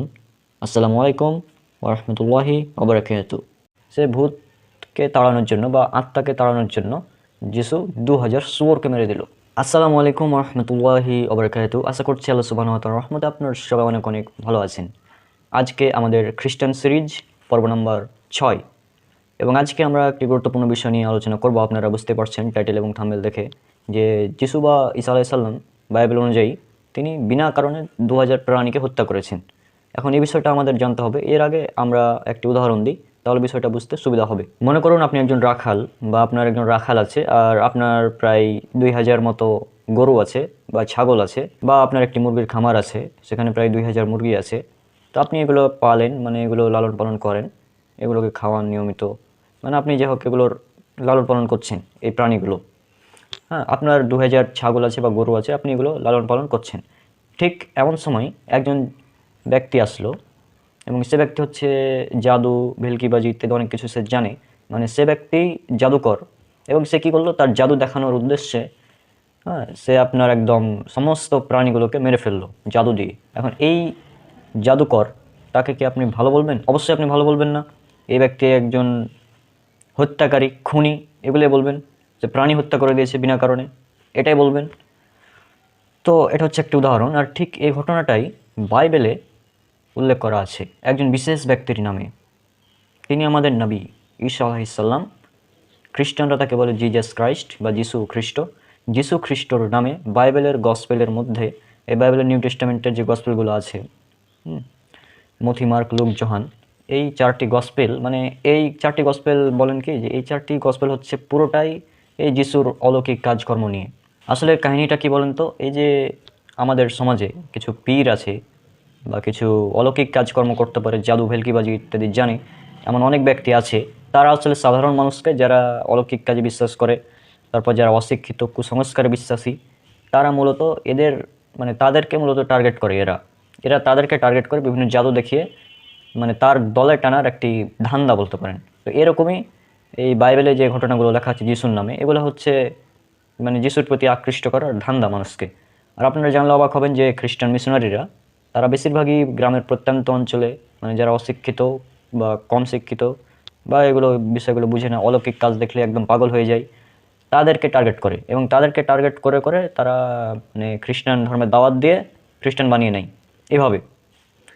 তো এগুলোই মূলত কাহিনী উল্লেখ করা আছে এই বাইবেলের 4টি গসপেলে। 4টি গসপেল আপনারা পড়তে পারেন, যারা কম্পারেটিভ রিলিজিয়ন নিয়ে পড়াশোনা করেন তারা অবশ্যই এগুলো পড়াশোনা করেছেন। তো যাই হোক, বিষয়গুলো দিকে না যাই, মূল কাহিনীতে চলে আসি। যে এই কাহিনীগুলো বাইবেলে যিশুর নামে উল্লেখ করা হয়েছে। কোথায় আছে? বাইবেল খুলবেন, গসপেল অফ ম্যাথিউ 8 অধ্যায় 31 থেকে 35 নম্বর ভার্স। এরপর আছে গসপেল অফ লুক 8 অধ্যায় 32 থেকে 35 নম্বর ভার্স। এরপর আছে গসপেল অফ মার্ক 5 অধ্যায় 11 থেকে 17 নম্বর ভার্স। এখানে ঘটনাটা উল্লেখ করা আছে। স্ক্রিনে দেখুন গসপেল অফ মার্ক, আমি পড়ছি। মূলত এখানে কাহিনীটা কি বলেন তো? কাহিনীটা হচ্ছে যে এই দেখুন, যিশু একজন অসুচি আত্মায় পাওয়া লোককে সুস্থ করলেন। এটা হচ্ছে মূল কথা। যে এক ব্যক্তিকে আত্মাতে ধরেছিল, সেই এক ব্যক্তিকে তিনি সুস্থ করেছেন 2000 প্রাণী হত্যার বিনিময়ে, এবং 2000 শুয়োরকে হত্যা করেছে যিশু। এরপর যিশু এবং তার শিষ্যরা হ্রদের উপরে গেরাসেনীদের দেশে এলেন। তিনি নৌকা থেকে নামার সাথে সাথে একটি লোক কবরস্থান থেকে তাঁর সামনে এলো। তাকে অসুচি আত্মায় পেয়েছিল, সে কবরস্থানে বাস করত। কেউ তাকে শেকল দিয়ে বেঁধে রাখতে পারতো না। লোকে বারবার তাকে বেড়ি ও শেকল দিয়ে বাঁধত, কিন্তু সে শেকল ছিঁড়ে ফেলতো এবং বেড়ি ভেঙে টুকরো করতো। কেউ তাকে বশ করতে পারতো না। সে রাত দিন সবসময় কারখানা ও পাহাড়ি জায়গায় থাকতো এবং চিকিৎসার করে লোকদের ভয় দেখাতো এবং ধারালো পাথর দিয়ে নিজেকে ক্ষতবিক্ষত করতো। সে দূর থেকে যিশুকে দেখে সে প্রণাম করলো আর খুব জোর চেঁচিয়ে বলল, হে ঈশ্বরের সবচেয়ে মহান পুত্র যিশু, আপনি আমায় নিয়ে কি করতে চান? আমি আপনাকে ঈশ্বরের দিব্যি দিচ্ছি, আমাকে যন্ত্রণা দেবেন না। কারণ তিনি তাকে বলেছিলেন, ওহে অসুচি আত্মা, এই লোকটি থেকে বেরিয়ে যাও। তিনি তাকে জিজ্ঞাসা করলেন, তোমার নাম কি? সে বলল, আমার নাম বাহিনী, কারণ আমরা অনেকগুলো আছি। তখন সে যিশুর কাছে মিনতি করতে লাগলো যেন তাদেরকে সে অঞ্চল থেকে তাড়িয়ে না দেন। সেখানে পর্বতের পাশে একদল শুয়োর চড়ছিল, আর তারা অসুচি আত্মারা যিশুকে অনুনয় করে বলল, আমাদের ওই শুয়োরের পালের মধ্যে ঢুকতে হুকুম দিন। তিনি আমাদেরকে অনুমতি দিলে সেই অসুচি আত্মারা বের হয়ে শুয়োরদের মধ্যে ঢুকে পড়লো। তাতে সেই শুয়োরের পাল, কম বেশি 2000 শুয়োর, দৌড়ে ঢালু পাহাড় দিয়ে হ্রদে গিয়ে পড়লো এবং ডুবে মরলো। একজন মানুষকে ভূতে ধরেছিল, ভূতে ধরেছিল, যে ভূতে ধরা যেটাকে বলে, সে ভূতকে তাড়ানোর জন্য বা আত্মাকে তাড়ানোর জন্য যিশু 2000 শুয়োরকে মেরে দিল। তাহলে আপনারা যেটা স্ক্রিনে দেখতে পেলেন, এটা হচ্ছে গসপেল অফ মার্ক অধ্যায় নাম্বার 5 ভার্স 1 থেকে 20। এখানে কাহিনীটা হচ্ছে যে যিশু মানে একজনকে আত্মায় ধরেছিল, এক ব্যক্তিকে ভূতে ধরেছিল, সে ভূতকে তাড়ানোর জন্য যিশু 2000 শুয়োরকে মেরে দিয়েছে। এখন আপনি কি বলবেন? এই কাজটা খুব ভালো, এবং মানুষ নাকি এটা দেখে অবাক হয়েছে। আজীব ব্যাপার। এখন আপনি যদি বলেন যে হ্যাঁ এটা ভালো কাজ, তাহলে আমরা মুসলিমরা যদি কোনো খ্রিস্টানদের বাড়িতে গিয়ে, মানে মনে করেন এক খ্রিস্টান ব্যক্তির 2000 গরু আছে, আমরা গিয়ে গরুকে আগুন দিয়ে জ্বালিয়ে মেরে ফেলে দিলাম, এটা কেমন হবে? এটা নিশ্চয়ই ভালো কাজ হবে এটা অনুযায়ী, কারণ এখানে তো তেমনই কিছু বলা হচ্ছে। আর আরেকটা বিষয়, যে মানে একজন মানুষের ভিতর থেকে আত্মা তাড়ানোর জন্য 2000 শুয়োর কেন মারতে হবে? একটা শুয়োর মারলে যদি একজন মানুষের প্রাণ বেঁচে যেত তাহলে তো ভালো হতো, তাই না? তাই বলে একজন মানুষের প্রাণ বাঁচানোর জন্য 2000 শুয়োর মেরে দিতে হবে, এটা কোন ধরনের কথা ভাই? না, আজীব ব্যাপার।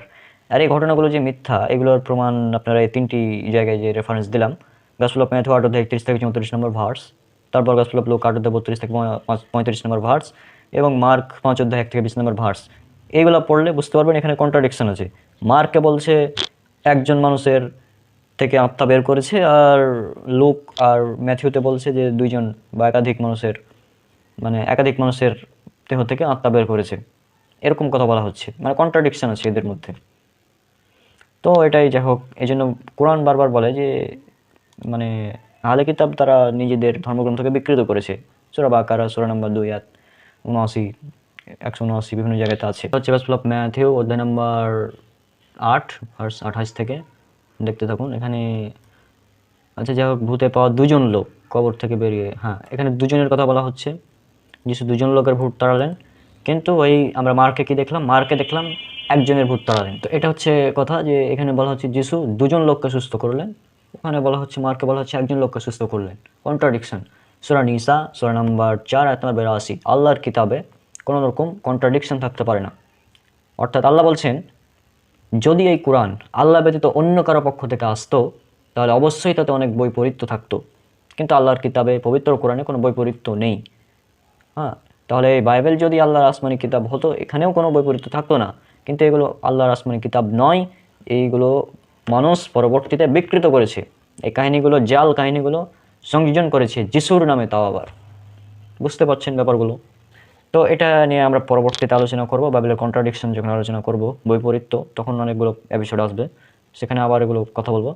তো মূল কথা হচ্ছে যে ভাই, একজন মানুষকে বাঁচানোর জন্য বা দুইজন মানুষকে বাঁচানোর জন্য 2000 শুয়োরকে মেরে দিল যিশু। এটা কেমন কথা? এটা কি কোনোভাবে লজিক্যাল হতে পারে? যারা ওই তান্ত্রিক বা আছে, যারা মূলত ওই ভূত জিন আত্মা এগুলো নিয়ে মানে কাজ করে আর কি, এগুলো যারা তাড়ায় তারা কি এমন কোনো কাজ করে যে মানে একজন মানুষকে বাঁচানোর জন্য 2000 প্রাণীকে মেরে দিতে হবে, এরকম কোনো কাজ করে তারা? এরকম কোনো কাজ তো করে না। তো এটা কোনোভাবে অলৌকিক কাজ হতে পারে না যিশুর। মানে এগুলো হচ্ছে কি যিশুকে ঈশ্বর প্রমাণ করতে গিয়ে এরা কাহিনী তৈরি করেছে, এটা হচ্ছে মূল কাহিনী, আর কিছু না। যিশুর নামে এগুলো তারা চালিয়ে দিচ্ছে এভাবেই। অথচ ইসলামের শিক্ষা কি সুন্দর দেখুন। ইসলামের শিক্ষা হচ্ছে এমন যে একটা প্রাণীকে যদি আপনি খাবার খাওয়ান, হ্যাঁ, তাহলে তার জন্য আপনার গুনাহ মাফ হতে পারে। আবার যদি একটি প্রাণীকে আপনি বেঁধে রাখেন, কষ্ট দিয়ে দেন বা কষ্ট দেন, না খাইয়ে কষ্ট দেন, ফলে যদি সে প্রাণী মারা যায় তাহলে আপনাকে জাহান্নামে যেতে হবে। এই দুটি ঘটনা উল্লেখ করব হাদিস থেকে এখন। সহিহ বুখারীর 3321 এবং 3467 নম্বর হাদিস, এবং এই হাদিসটা আরও উল্লেখ করা আছে সহিহ মুসলিমে। ইন্টারন্যাশনাল নাম্বার আপনারা দেখবেন 2245, এবং আপনারা ইসলামিক ফাউন্ডেশন, যেটা ইসলামিক ফাউন্ডেশন সহিহ মুসলিম হাদিস নাম্বার 5666, এবং হাদিস একাডেমি 5753, 5754, এই হাদিসগুলোর রেফারেন্স দিলাম। এই হাদিসগুলো আপনারা দেখবেন, একটা দেখলেই যথেষ্ট। আমি একটা স্ক্রিনে দিচ্ছি সহিহ বুখারীরটা, যে 3321 নম্বর হাদিস সহিহ বুখারী। আবু হুরায়রা রাদিয়াল্লাহু আনহুর সূত্রে আল্লাহ রাসূল সাল্লাল্লাহু আলাইহি ওয়াসাল্লাম হতে বর্ণিত, তিনি বলেন, এক ব্যভিচারিণীকে ক্ষমা করে দেওয়া হয়। সে একটি কুকুরের কাছ দিয়ে যাচ্ছিল, তখন সে দেখতে পেল কুকুরটি একটি কূপের পাশে বসে হাঁপাচ্ছে। রাবী বললেন, পানির পিপাসা তাকে মুমূর্ষ করে দিয়েছিল। তখন সেই নারী তার মোজা খুলে তার ওড়নার সঙ্গে বাঁধল, অতঃপর কূপ হতে পানি তুলল এবং কুকুরটিকে পান করালো। এই কারণে তাকে ক্ষমা করে দেওয়া হলো। মানে ঘটনাটা বুঝতে পারলেন যে একটা বেশ্যা মেয়ে ছিল, মানে সে কিন্তু মুসলিম না, হ্যাঁ, অন্যান্য বর্ণনাতে বলা হয়েছে ইহুদি মহিলা ছিল। তো যাই হোক, সে একটি মেয়ে ছিল, একটি বেশ্যা মেয়ে ছিল, অর্থাৎ তার কাজ ছিল বেশ্যাবৃত্তি করা, সে ছিল ব্যভিচারিণী। তো এই বেশ্যা মেয়ে, সে একটি কুকুরের পাশ দিয়ে যাচ্ছিল এবং দেখলো যে কুকুরটি হাঁপাচ্ছে, অনেক পিপাসা পেয়েছে কুকুরটির। তখন সে তার মোজা দিয়ে পানি তুলে কুকুরটিকে পান করালো, তার ফলে তাকে মাফ করে দেওয়া হলো। চিন্তা করুন, একটি কুত্তা, মানে কুত্তা, ডগ, হ্যাঁ, এখানে তো যিশু শুয়োরকে মেরে দিল, কিন্তু এখানে কি কুত্তা, ডগ, এই কুত্তা ডগকে যদি পানি পান করে তার ফলে মানুষ মানে ক্ষমা পাওয়ার একটি সম্ভাবনা আছে, এখানে উল্লেখ করা আছে। অর্থাৎ যদি আপনি কোনো ক্ষুধার্ত পশু পাখি বা প্রাণীকে খাবার খাওয়ান, হতে পারে সেটা কুত্তা, বিলাই বা অন্য কিছু, যে কোনো কিছু হতে পারে প্রাণী, যদি খাবার খাওয়ান তাহলে তার বিনিময়ে আপনার গুনাহ ক্ষমা হওয়ার সম্ভাবনা আছে। এই হাদিস থেকে আমরা শিখতে পারি এটা। এই হাদিস থেকে আমরা এই শিক্ষাটা পাচ্ছি। অপরদিকে যিশু কী করলো? যিশু প্রাণীকে হত্যা করে দিল 2000। আজীব ব্যাপার। আরও একটি ঘটনা, যে এক ব্যক্তি, এক মহিলা, তার একটি বিড়াল ছিল, সে বিড়ালকে খেতে দিত না, বেঁধে রেখেছিল, যার কারণে তাকে জাহান্নামে যেতে হয়েছিল। এই ঘটনা কোথায় পাবেন? এই ঘটনা পাবেন সহিহ বুখারীতে, হাদিস নাম্বার হচ্ছে 3318। এছাড়াও আছে হাদিস নাম্বার 2365। এছাড়া রাসূল সাল্লাল্লাহু আলাইহি ওয়াসাল্লাম বলেছেন, একটি মেয়ে লোককে একটি বিড়ালের কারণে শাস্তি দেওয়া হয়, সে নিজেও বিড়ালটিকে পানাহার করেনি এবং তাকে ছেড়েও দেয়নি, যে যাতে করে সে নিজে জমিনের পোকামাকড় খেতে পারে। অর্থাৎ একটি বিড়াল ছিল এক মহিলার, সে বিড়ালকে সে খেতে দেয়নি, অর্থাৎ সে দায়িত্বহীনতার কারণে তাকে জাহান্নামে যেতে হবে। চিন্তা করুন যে একটি প্রাণীকে দায়িত্বহীনতাভাবে খেতে না দিয়ে বেঁধে রেখে হত্যা করার কারণে মহিলাকে জাহান্নামে যেতে হচ্ছে, আর যিশু বিনা কারণে 2000 শুয়োর মেরে দিল বাইবেলে। চিন্তা করুন কিভাবে হতে পারে এটা? এটা কি কোনোভাবে একজন নবীর কাজ হতে পারে? এটা সম্ভব? কোনোভাবে এটা সম্ভব না। তো যাই হোক, এই সমস্ত ঘটনা বিশ্লেষণ করলে বোঝা যায় যে এই বাইবেলের ঘটনাগুলো জাল করা হয়েছে যিশুর নামে। এগুলো সব মিথ্যা ঘটনা। আপনারা বাইবেল পড়ুন, কোরআন হাদিস পড়ুন এবং তুলনা করুন। তুলনা করে দেখুন যে কোনটা সঠিক, কোনটা লজিক্যাল। এসব আনলজিক্যাল, ইললজিক্যাল, বিনা কারণে জাদু দিয়ে 2000 প্রাণীকে হত্যা করে দেওয়া, এগুলো ইললজিক্যাল। যিশু গত পর্ব আলোচনা করেছিলাম, বিনা কারণে বৃক্ষ নিধন করে দিল, গাছ মেরে ফেলে দিল, উদ্ভিদকে মেরে ফেলে দিল, এখন আবার প্রাণীকে মেরে ফেলে দিচ্ছে। এগুলো কি ভাই? পরবর্তীতে এই সিরিজের আরও অনেক আলোচনা আসবে, সেখানে তো আরও দেখতেই পাবেন কত জঘন্য বিষয়গুলো রয়েছে বাইবেলের মধ্যে। তো যাই হোক, আজকে বিদায় নিচ্ছি। আর আপনারা সত্য খুঁজতে থাকুন, যারা খ্রিস্টান আছেন আপনারা সত্য খুঁজতে থাকুন, সত্য আপনাদের মুক্তি দেবে ইনশাআল্লাহ। যেমনটা যিশু খ্রিস্ট, জিজাস ক্রাইস্ট, তিনি বলেছেন, বাইবেল উল্লেখ করা আছে, গসপেল অফ জন অধ্যায় নম্বর 8 ভার্স নম্বর 32, তুমি সত্য খুঁজো, সত্যই তোমাকে মুক্তি দিবে। সুতরাং আপনারা সত্য খুঁজতে থাকুন, ইনশাআল্লাহ সত্য আপনাদের মুক্তি দিবে। আজকে বিদায় নিচ্ছি, দেখা হচ্ছে পরবর্তী কোনো ভিডিওতে ইনশাআল্লাহ। সবাই আমার জন্য অনেক অনেক দোয়া করবেন। আসসালামু আলাইকুম ওয়া রাহমাতুল্লাহি ওয়া বারাকাতুহু। আসসালামু আলাইকুম ওয়া রাহমাতুল্লাহি ওয়া বারাকাতুহু। আমি মোহাম্মদ মুসাব্বিরুল ইসলাম রওনক। আশা করছি আল্লাহ সুবহানাহু ওয়া তাআলার রহমতে আপনারা সবাই অনেক অনেক ভালো আছেন। আজকে আমাদের খ্রিস্টান সিরিজ পর্ব নাম্বার 7 এবং আজকে আমরা আলোচনা করব যে জিজাস ক্রাইস্ট বা যিশু খ্রিস্ট বা ঈসা আলাইহিস সালাম, বাইবেলে উল্লেখ করা আছে ঘটনাগুলো, যে তিনি বিনা কারণে নিরপরাধীকে অভিশাপ দিয়েছেন। একটা প্রথমে উদাহরণ দিই। ধরুন আমার দাদা, আমার গ্র্যান্ডফাদারের তার দাদা আমার গ্র্যান্ডফাদারের দাদা, আমার দাদার দাদা, তিনি মনে করেন, ধরে নেন যে তিনি খুবই খারাপ মানুষ ছিলেন, তিনি মানুষকে হত্যা করেছেন বা খারাপ কোনো কাজ করেছেন, তো তিনি পাপ করেছেন। তো এখন তার পাপ করার কারণে নাকি আমাকে, এই পাপী তিনি পাপ করেছেন, আর তার পাপের ফলে তার পাপের বোঝা নাকি আমাকে বহন করতে হবে। এটা কি যৌক্তিক? এটা কোনোভাবে যৌক্তিক হতে পারে না। পাপ করেছে যে, সে তার পাপের বোঝা বহন করবে, আমি কেন তার পাপের বোঝা বহন করতে যাব? আমার দাদার দাদার দাদা সে কাউকে মেরেছিল, হত্যা করেছিল, তো তার পাপের বোঝা আমি কেন বহন করব?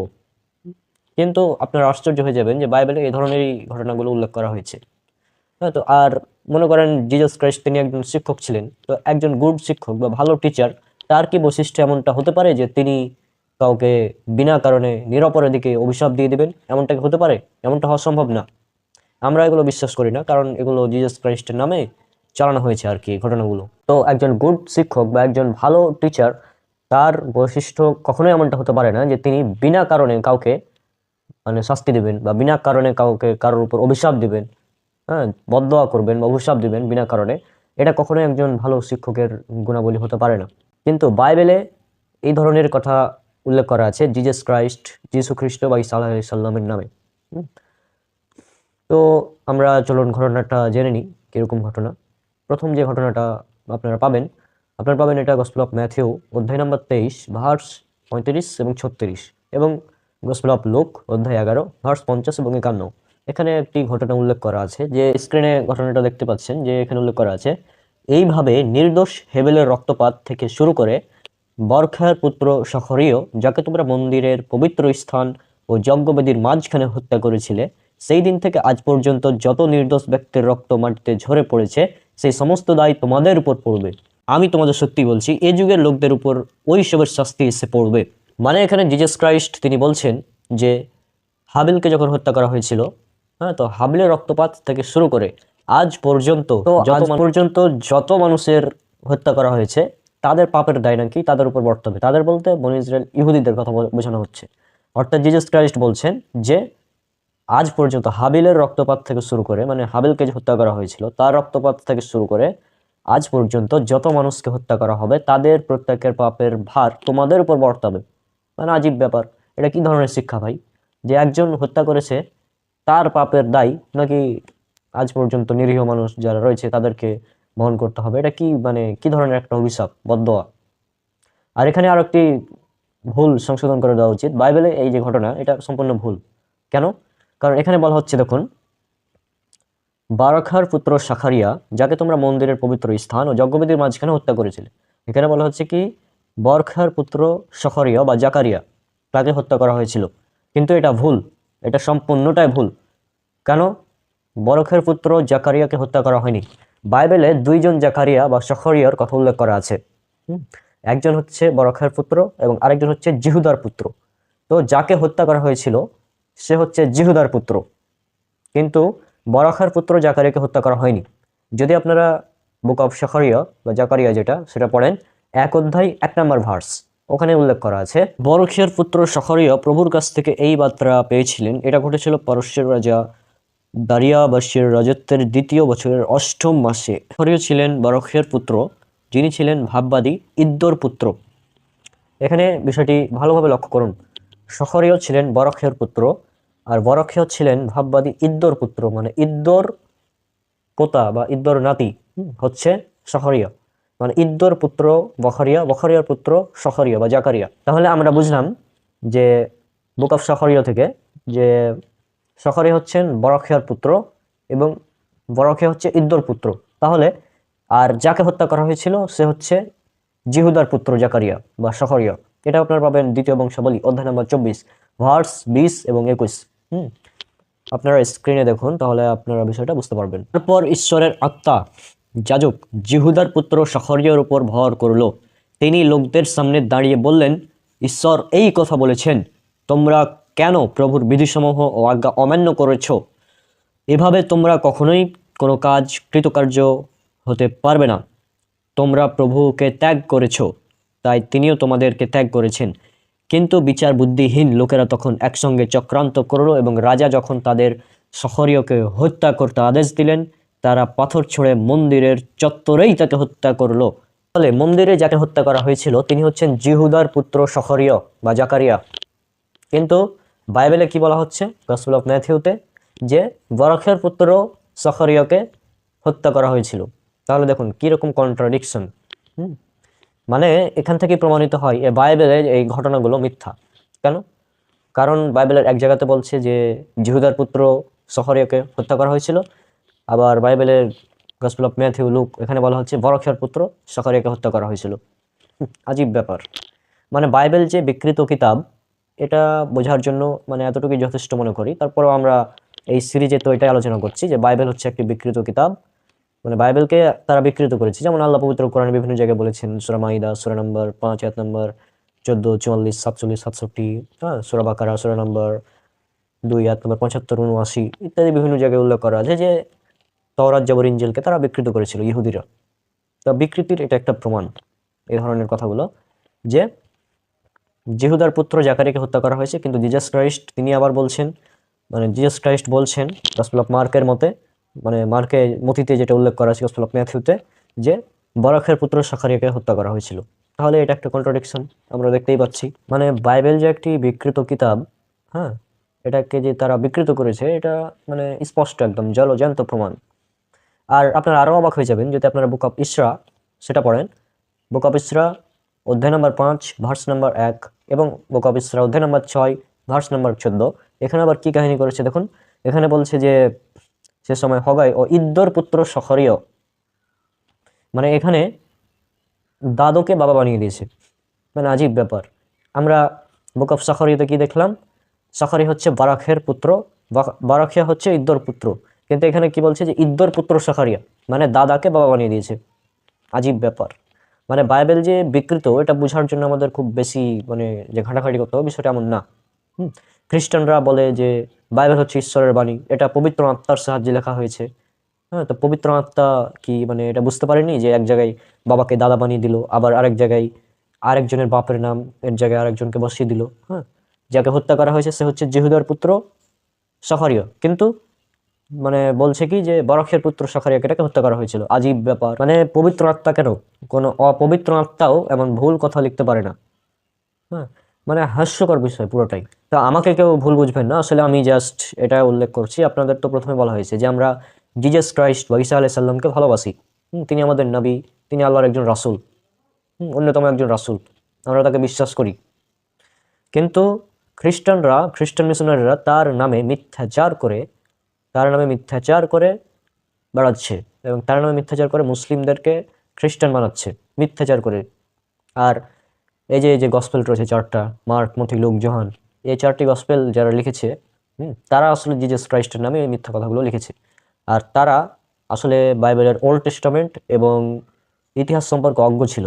না হলে এরকম ভুল কেন হয় ভাই, যে একজনের সন্তানকে আরেকজনের নামে চালিয়ে দিলাম। বারাখিয়ার পুত্র শাখারিয়াকে আমি বলে দিলাম জিহুদার পুত্র শাখারিয়া।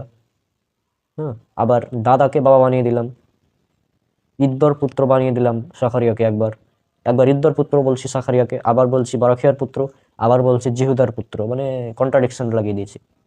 এভাবে বাইবেলের কন্ট্রাডিকশন নিয়ে যখন আমরা আলোচনা করবো তখন আপনারা বিস্তারিত আরো বিষয়গুলো বুঝতে পারবেন ইনশাল্লাহ। তো যাই হোক, আশা করছি আপনারা বিষয়গুলো বুঝতে পারছেন যে জিজাস ক্রাইস্ট তিনি এখানে মানে তার নামে এখানে একটি মিথ্যাচার করা হয়েছে। যে একজনের পুত্রকে আরেকজনের পুত্র বানিয়ে দিয়েছেন। এটা আসলে জিজাস ক্রাইস্টের ভুল না, এটা আসলে যারা গসপেলগুলো লিখেছে, গসপেল অফ ম্যাথিউ, মথি, মার্ক, লুক, জন, এটা তাদের ভুল। জিজাস ক্রাইস্টের এখানে কোনো ভুল নেই, কারণ আমরা জিজাস ক্রাইস্টকে আল্লাহর নবী এবং রাসূল হিসেবে বিশ্বাস করি। তো আপনারা আরও অবাক হয়ে যাবেন যে জিজাস ক্রাইস্ট এখানে বাইবেলে জিজাস ক্রাইস্টের নামে আরও একটি ঘটনা প্রচলিত আছে যে জিজাস ক্রাইস্ট খ্রিস্ট ঈসা আলাইহিস সালাম তিনি দুইটি জায়গার উপর অভিশাপ করেছেন। কেন? কারণ তারা তার কথাকে গ্রহণ করেনি, মানে জিজাস ক্রাইস্টকে মানেনি, এই জন্য তিনি দুটি জায়গাকে অভিশাপ করেছেন। চলুন এই ঘটনাটা আপনারা কোথায় পাবেন? এই ঘটনা আপনারা পাবেন গসপেল অফ ম্যাথিউ অধ্যায় 11 ভার্স 20 থেকে 24 এবং গসপেল অফ লুক অধ্যায় নাম্বার 10 ভার্স 12 থেকে 15। ঘটনাটা এরকম যে সমস্ত শহরে যিশু বেশিরভাগ অলৌকিক কাজ করেছিলেন তাদের তিনি ভর্ৎসনা করলেন, কারণ তারা তাদের মন ফেরায়নি। তিনি তাদের বললেন, ধিক কোরাসিন, ধিক বৎসইদা, তোমাদের কি ভয়ঙ্কর দুর্দশাই না হবে। আমি তোমাদের কথা বলছি, কারণ তাদের মধ্যে যেসব অলৌকিক কাজ আমি করেছি তা যদি সোর ও সিদনে করা হতো, তবে সেখানকার লোকেরা অনেক আগেই তাদের পাপের জন্য অনুতপ্ত হয়ে চটের বস্ত্র পরে ছাই মেখে মন ফেরাতো।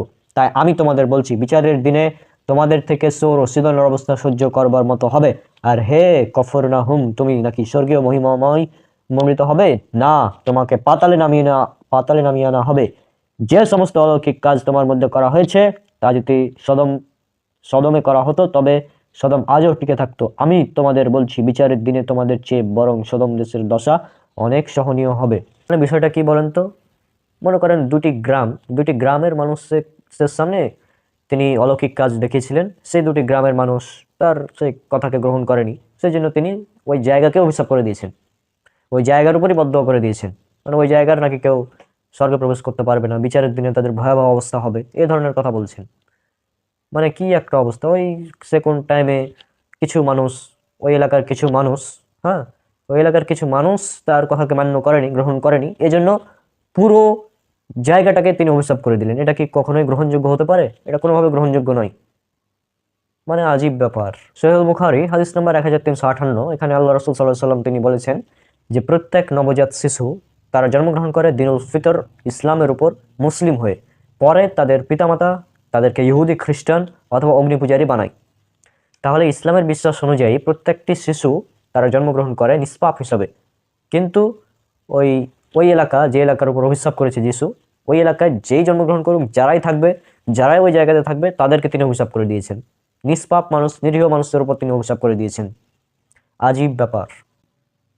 অথচ বাইবেলের বিভিন্ন জায়গায় বলা হয়েছে একের পাপের বোঝা অন্যরা বহন করবে না। যেমন আপনারা যদি পড়েন বুক অফ ইজিকিয়েল অধ্যায় 18 ভার্স নাম্বার 4 এবং বুক অফ ইজিকিয়েল অধ্যায় 18 verse number 20, book of Jeremiah অধ্যায় 31 ভার্স নাম্বার 30, এখানে বলা হয়েছে প্রত্যেক ব্যক্তি তার নিজের পাপের জন্যই মারা যাবে। যে ব্যক্তি টক দ্রাক্ষা খাবে সে নিজেই টক স্বাদ পাবে। অর্থাৎ প্রত্যেক ব্যক্তি নিজের পাপের বোঝা বহন করবে। আর আল্লাহ পবিত্র কোরআনে বলেছেন সূরা বনী ইসরাঈল সূরা নাম্বার 17 আয়াত নাম্বার 15 যে একের পাপের বোঝা অন্যরা বহন করবে না। তো এখান থেকে স্পষ্ট যে একের পাপের বোঝা অন্যরা বহন করবে না। কিন্তু জিসাস ক্রাইস্ট তিনি বাইবেলে তিনি তিনি নিরীহ মানুষের উপর অভিশাপ দিয়ে দিচ্ছেন, দুটি জায়গার উপর অভিশাপ দিয়ে দিচ্ছেন। এরকমভাবে অভিশাপ দেওয়া, এটা কি কোনো একজন ভালো শিক্ষক বা ভালো গুরু এটার কোনো কাজ হতে পারে? কোনোভাবে হতে পারে না। ওই জায়গার 2-4 জন মানুষ হয়তো তার বিরোধিতা করেছে, এই জন্য ওই জায়গাটাকে অভিশাপ করে দিল। কেন? আর জিসাস ক্রাইস্ট যেখানে জন্মগ্রহণ করেছিল সেখানে তার উপর বিভিন্ন ধরনের মানে অত্যাচার করা হয়েছিল।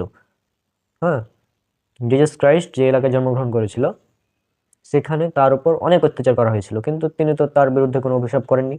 কিন্তু ওই কোন এক জায়গায় তিনি অলৌকিক কাজ দেখিয়েছিলেন, তার অলৌকিক কাজ গ্রহণ করেননি, ওই জন্য ওই জায়গাটাকে তিনি অভিশপ্ত করে দিলেন, বদদোয়া করে দিলেন তাদের উপর। আজীব ব্যাপার। মানে এই কথাগুলো যখন পড়ি আমার কেমন বিষয়টা লাগে। আর বাইবেল যে বিকৃত কিতাব সেটা আপনারা বুঝতেই পারছেন, এক এক জায়গায় এক এক রকম কথা। আর বাইবেলে আমি কথাগুলো বললাম, আমার কথা আপনাকে গ্রহণ করতে হবে বিষয়টা এমন না। রেফারেন্স দেওয়া হয়েছে, রেফারেন্স চেক করুন। আর আমি তো স্ক্রিনশট সহ দেখিয়ে দিয়েছি বাইবেলের। হ্যাঁ, তো আপনারা সেগুলো চেক করতে পারেন। আর অনেক আছে যারা কথা দেখেও দেখে না এবং বুঝেও বুঝে না, এরকম অনেক মানুষ আছে। পবিত্র কোরআনে আল্লাহ বলেছেন সূরা বাকারা সূরা নম্বর 2 আয়াত নম্বর 18 এবং সূরা বাকারা সূরা নম্বর 2 আয়াত নম্বর 171, এছাড়াও বিভিন্ন জায়গায় উল্লেখ করা আছে। এছাড়াও আছে সূরা আরব সূরা নম্বর 7 আয়াত নম্বর 179 এবং আয়াত নম্বর 195, যে এমন কিছু লোক আছে যারা দেখেও দেখে না, শোনে না, তারা চতুষ্পদ জন্তুর মতো। আর বাইবেল বলছে গসল অফ ম্যাথিউ অধ্যায় 13 ভার্স নম্বর 13, কিছু ব্যক্তি আছে যারা দেখেও দেখে না, শোনে না এবং তারা বোঝেও না। আর জিসাস ক্রাইস্ট তিনি বলেছেন, উল্লেখ করা আছে গসপেল অফ জন অধ্যায় নম্বর 8 ভার্স নম্বর 32, যে তুমি সত্যকে অনুসন্ধান করো, সত্যই তোমাকে মুক্ত করবে। তা আপনারা সত্যকে অনুসন্ধান করুন, আপনারা যাচাই করুন কোনটি মানে বেশি সঠিক। একের পাপের বোঝা অন্যরা বহন করবে না। আমি পাপ করলে আমার পাপের ফল আমাকেই ভোগ করতে হবে। আমার পাপের কারণে আমার সন্তান বা আমার পিতা বা আমার দাদা আমার এই পাপ বহন করবে না। অপরদিকে বাইবেলের শিক্ষা হচ্ছে যে ওই কোন হাবিলের কে হত্যা করা হয়েছিল, তার পাপের বোঝা আজ পর্যন্ত যত মানুষ, যত ইহুদি আসবে তারা সবাই ভোগ করবে। হ্যাঁ, এটা কেমন? তারপর আদম আলাইহিস সালাম তিনি ফল খেয়েছিলেন গাছের, বা গাছের নিকটে গিয়েছিলেন, সে কারণে সমস্ত মানুষই পাপী। এবং খ্রিস্টানরা এটা বিশ্বাস করে যে শিশু নতুনভাবে জন্মগ্রহণ করে তারাও পাপী। কারণ ওই আদম আলাইহিস সালাম তিনি পাপ করেছিলেন ওই গাছের নিকটে গিয়ে, এই জন্য তারাও পাপী ওই সিলসিলা ধরে। তো এটা যৌক্তিক নাকি একের পাপের বোঝা অন্যরা বহন করবে না? এটা যৌক্তিক। আপনাদের উপরে ছেড়ে দিলাম, আপনারা যাচাই বাছাই করুন, সত্যকে গ্রহণ করুন। আজকে বিদায় নিচ্ছি, দেখা হবে পরবর্তী ভিডিওতে ইনশাআল্লাহ। সব আমার জন্য অনেক অনেক দোয়া করবেন, আমি কিছুটা অসুস্থ। তো আসসালামু আলাইকুম ওয়া রাহমাতুল্লাহি ওয়া বারাকাতুহু। আসসালামু আলাইকুম রহমতুল্লাহি ওবরাকাতু। আলহামদুলিল্লাহ, সমস্ত প্রশংসা আল্লাহ সুবহানাহু ওয়া তাআলার জন্য। অতঃপর দরুদ এবং সালাম বর্ষিত হোক আমাদের প্রিয় নবী রাসূলুল্লাহ সাল্লাল্লাহু আলাইহি ওয়াসাল্লামের প্রতি। আজকে খ্রিস্টান সিরিজ পর্ব নাম্বার 8, এবং আজকে আমরা আলোচনা করব যিশু অলৌকিক কাজ দেখাতে গিয়ে আর কি অক্ষম। মানে যিশু খ্রিস্ট তিনি অলৌকিক কাজ দেখাতে পারতেন না, দেখাতে চেয়েও দেখাতে পারতেন না, এরকম অবস্থা। আমরা বাইবেল থেকে দেখব প্রমাণ। তো দেখুন, সাধারণত খ্রিস্টান মিশনারি যারা আছে তারা অনেক সময় যে কাজটা করে, বিভিন্ন যারা অনেকটাই মূর্খ মানুষ ধরতে পারেন, হ্যাঁ, তেমন বুঝে না, তো তাদের কাছে গিয়ে তারা যিশুর বিভিন্ন অলৌকিক কাজ দেখায় যে আমাদের যিশু খ্রিস্ট তিনি এই কাজ করেছেন, এভাবে অলৌকিক কাজ করেছেন। অর্থাৎ তারা এমনভাবে সেটাকে দেখায় যে অলৌকিক কাজটা হচ্ছে মানে একটি মানদণ্ড, মানে যে অলৌকিক কাজ করতে পারবে সে ঈশ্বর হয়ে যাবে, এরকম অবস্থা তাদের ক্ষেত্রে। হ্যাঁ, মানে তারা অলৌকিক কাজটাকে এমনভাবে গুরুত্ব দেয়। তো যীশু খ্রিস্টর ব্যাপারেও তারা বিষয়টা একরকম রেখেছে যে যীশু খ্রিস্টর ব্যাপারে যদি আমরা অলৌকিক কাজ দেখাতে পারি তাহলে আমাদের ধর্মের মানুষ বেশি আসবে। তো এই কারণে তারা যীশু খ্রিস্টর বিভিন্ন অলৌকিক কাজ বাইবেল থেকে দেখাতে চেষ্টা করে। হ্যাঁ, কিন্তু আজকে আমরা দেখবো যে বাইবেলে যীশু খ্রিস্ট তিনি অলৌকিক কাজ দেখাতে গিয়ে মানে অক্ষম হয়েছেন আর কি। মানে এগুলোকে অলৌকিক কাজ বলা যায় না। মানে এটা যীশু খ্রিস্টের উপর মিথ্যাচার, এক কথায়। মানে এক কথায় এগুলো হচ্ছে যীশু খ্রিস্টের উপর মিথ্যাচার। আর আপনারা এটা বুঝতে পারবেন যে বাইবেল এটা আল্লাহ সুবহানাহু ওয়া তাআলার বাণী নয়, বাইবেল কোনো আসমানি কিতাব নয়, এটা বিকৃত কিতাব। মানে এই ঘটনাগুলো যেগুলো বলবো এগুলো যিশুর নামে মিথ্যা কথা, এক কথায় বলতে পারেন। আর সর্বশেষে আমরা দেখবো পবিত্র কোরআন মাজিদে আল্লাহ সুবহানাহু ওয়া তাআলা যীশু খ্রিস্টের ব্যাপারে কি বলেছেন তার অলৌকিক কাজ সম্পর্কে, সেটা আমরা দেখে নেব ইনশাল্লাহ। তো যদি প্রথমেই আপনারা দেখেন গসপেল অফ মার্ক অধ্যায় 5 ভার্স 20 থেকে 32, এখানে একটি ঘটনা উল্লেখ করা আছে যে 12 বছর ধরে এক নারী সে রক্তস্রাবের বিভিন্ন রোগে আক্রান্ত। তো যে কারণে মেয়েটি ভাবলো যে যীশু খ্রিস্ট এখানে এসেছেন, তো আমি যদি তার গায়ে হাত দিই বা তিনি যদি আমার গায়ে হাত দেন মানে টাচ করেন তাহলেই আমি সুস্থ হয়ে যাবো। স্ক্রিনে দেখুন, আমি ঘটনাটা পড়ে শোনাচ্ছি তাহলে ক্লিয়ার হবেন। একটি স্ত্রী লোক 12 বছর ধরে রক্তস্রাব রোগে ভুগছিল। অনেক চিকিৎসকের সাহায্য নিয়ে এবং সর্বস্ব ব্যয় করেও এতটুকু ভালো হয় না, বরং আরও অসুস্থ হয়ে পড়েছিল। সে যিশুর বিষয় শুনে ভিড়ের মধ্যে তার পিছন দিকে এসে তার পোশাক স্পর্শ করলো। সে মনে মনে ভাবছিল, যদি কেবল তার পোশাক ছুঁতে পারি তবে আমি সুস্থ হব। আর সঙ্গে সঙ্গে তার রক্তস্রাব বন্ধ হলো এবং সে তার শরীরে অনুভব করলো সেই রোগ থেকে সুস্থ হয়েছে। যিশু সঙ্গে সঙ্গে বুঝতে পারলেন যে তার মধ্য থেকে শক্তি বের হয়েছে। তাই ভিড়ের মধ্যে মুখ ফিরিয়ে বললেন, কে আমার পোশাক স্পর্শ করেছে? অর্থাৎ ঘটনাটা এমন যে একটা নারী সে দীর্ঘ 12 বছর ধরে রক্তস্রাব রোগে আক্রান্ত ছিল। সে অনেক ডাক্তারের কাছে গিয়েছে, কিন্তু কোনোভাবেই রোগ ভালো হয়নি, বরং আরো বেড়ে গিয়েছে, আরো অসুস্থ হয়েছে। তো এরপর সে যিশুর শুধু জামা টাচ করলো, যে কারণে সে সুস্থ হয়ে গেল। আর এই যেমনই সে যিশু জামা টাচ করলো, যিশু আবার অনুভব করছে কি যে আমার ভিতর থেকে কি একটা শক্তি বেরিয়ে গেল। মানে দেখুন কি একটা অবস্থা, যে যিশু খ্রিস্ট তিনি নাকি অলৌকিক কাজ করছেন, অথচ তিনি বুঝতে পারছেন না যে কে তাকে টাচ করলো আর কিভাবে বা তার শক্তি বের হয়ে গেল। মানে যিশু খ্রিস্টের অলৌকিকত্ব এতটাই দুর্বল যে তাকে টাচ করলে তার থেকে আপনি শক্তি বের করে নিতে পারবেন, তাই না? এতটাই দুর্বল সে, আর এভাবে দুর্বল দেখানো হয়েছে তাকে আর কি এখানে। তো এটা কিভাবে অলৌকিক কাজ হতে পারে? এটা তো মানে অলৌকিক কোনোভাবে হতে পারে, এটা দুর্বলতা প্রকাশ পেয়েছে, এটা অক্ষমতা, যে সে বুঝতে পারছে না যে কে তার থেকে শক্তি নিয়ে নিল, তাই না? এখানে সে যিশু বুঝতেই পারছে না যে আমার তার কাছ থেকে কে শক্তি নিয়ে নিয়েছে, এটা সে বুঝতে পারছে না কিন্তু, অথচ তার ভিতর থেকে শক্তি বের হয়ে গেল। সে এটা টের পাচ্ছে যে আমার ভিতর থেকে শক্তি বের হয়ে গিয়েছে, কিন্তু কে যে শক্তিটা নিল সেটা সে আর বুঝতে পারছে না। অর্থাৎ যিশুর শক্তি নিয়ে একটা মেয়ে সুস্থ হয়ে যাচ্ছে। আচ্ছা, মেয়ে একটা সুস্থ হয়ে গেল, এটা ঠিক আছে, এটাকে যদি অলৌকিক মেনেও নিই, তারপরে যিশুর যে অবস্থা হলো এটা কেন হলো? আবার যিশু কাউকে সুস্থ করার জন্য নাকি স্পর্শ করা লাগে, অথচ আমাদের সমাজে অনেককে দেখা যায় যে বিভিন্ন তন্ত্র মন্ত্র পড়ে দূর থেকে ফু দিয়ে একদম সুস্থ করে দেয়। মানে নাম ধরে দূর থেকে ফু দিবে, সে নাকি সুস্থ হয়ে যাবে, এরকম আমাদের সমাজেও দেখা যায়। অথচ যিশুরা কি কাউকে সুস্থ করার জন্য টাচ করার আগে, মানে যিশু যদি কাউকে সুস্থ করতে চায় এটাকে নাকি টাচ করতে হবে, আজীব ব্যাপার। তো যাই হোক, এই যিশুর এ ধরনের অনেক অলৌকিক ঘটনা রয়েছে, এগুলো তো যদি অলৌকিক বলা যায় না, এগুলো জাস্ট যিশুকে মানে কি বলবো হাসির পাত্র বানানো হয়েছে আর কি। তো এরপর আরো একটি ঘটনা আপনারা পাবেন গসপেল অফ মার্কে অধ্যায় 8 ভার্স 11 থেকে 13। এবং এখানে ফরিসিরা আসলো, ফরিসিরা আসার পর যিশুকে বলছে আপনি নাকি অলৌকিক কাজ করতে পারেন, তো আমরা দেখি কি অলৌকিক কাজ করেন। তো যিশু খ্রিস্ট বলছে যে কাউকে অলৌকিক কাজ দেখানো হবে না। দেখুন আপনার স্ক্রিনে। পরে সেখানে ফরিসিরা এসে যিশুর সঙ্গে তর্ক জুড়ে দিল, তার কাছে আকাশ থেকে কোনো অলৌকিক চিহ্ন দেখতে চাইল। তাদের উদ্দেশ্য ছিল তাকে পরীক্ষা করা। তখন তিনি দীর্ঘ নিঃশ্বাস ছেড়ে বললেন, এই যুগের লোকেরা কেন অলৌকিক চিহ্ন দেখতে চায়? আমি তোমাদের সত্যি বলছি, কোনো অলৌকিক চিহ্ন এই লোকদের দেখানো হবে না। তখন তিনি তাদের ছেড়ে নৌকা করে হ্রদের অপর পারে গেলেন। অর্থাৎ যিশুর কাছে অলৌকিক চিহ্ন দেখতে চেয়েছেন কিছু লোক, ফরিসিরা, কিন্তু যিশু বলছেন তোমাদের অলৌকিক কাজ দেখানো হবে না, তাই না? মানে যিশুর কাছে দেখতে চাইলেন, অথচ যিশু বলছে অলৌকিক কাজ দেখানো হবে না। তাহলে এটা কিভাবে অলৌকিক কাজ হতে পারে? সে তো অলৌকিক কাজ যদি দেখাতেই পারে, সে অলৌকিক কাজ যদি করতেই পারে, তো যখন দেখতে চাইলো, তাকে পরীক্ষা করার জন্য দেখতে চাইলো যে দেখি আপনি আসলে নবী কিনা, বা আপনি ঈশ্বরের পুত্র কিনা, ঈশ্বর কিনা, এগুলো দেখি। এগুলো দেখার জন্য তারা চাইলো যে অলৌকিক কাজ দেখতে, কিন্তু তিনি বললেন যে না, তোমাদের কাউকে অলৌকিক কাজ দেখানো হবে না। অর্থাৎ দেখতে চাইছে, অথচ সে বলছে যে আমি অলৌকিক কাজ দেখাবো না। তাহলে এটা কিভাবে আপনি বলতে পারেন যে যিশু অলৌকিক কাজ করতে পারতো? এখানে তো কোনোভাবে অলৌকিকের কোনো কিছুই নেই। এরপর যদি আপনারা আরো একটি ঘটনা দেখেন, এটা হচ্ছে এমন যে যিশু তার নিজ শহরে বা নিজ গ্রামে, নিজ এলাকায় সে অলৌকিক কাজ দেখাতে পারতো না। এটা আপনারা পাবেন গসপেল অফ মার্কে পাবেন অধ্যায় 6 ভার্স 5 থেকে 6। তিনি সেখানে কোনো অলৌকিক কাজ করতে পারলেন না, শুধু কয়েকজন রোগীর উপর হাত রেখে তাদের সুস্থ করলেন। তারা যে তার উপর বিশ্বাস করলো না, এতে তিনি আশ্চর্য হয়ে গেলেন, এবং পরে তিনি চারিদিকে গ্রামে গ্রামে ঘুরে শিক্ষা দিলেন।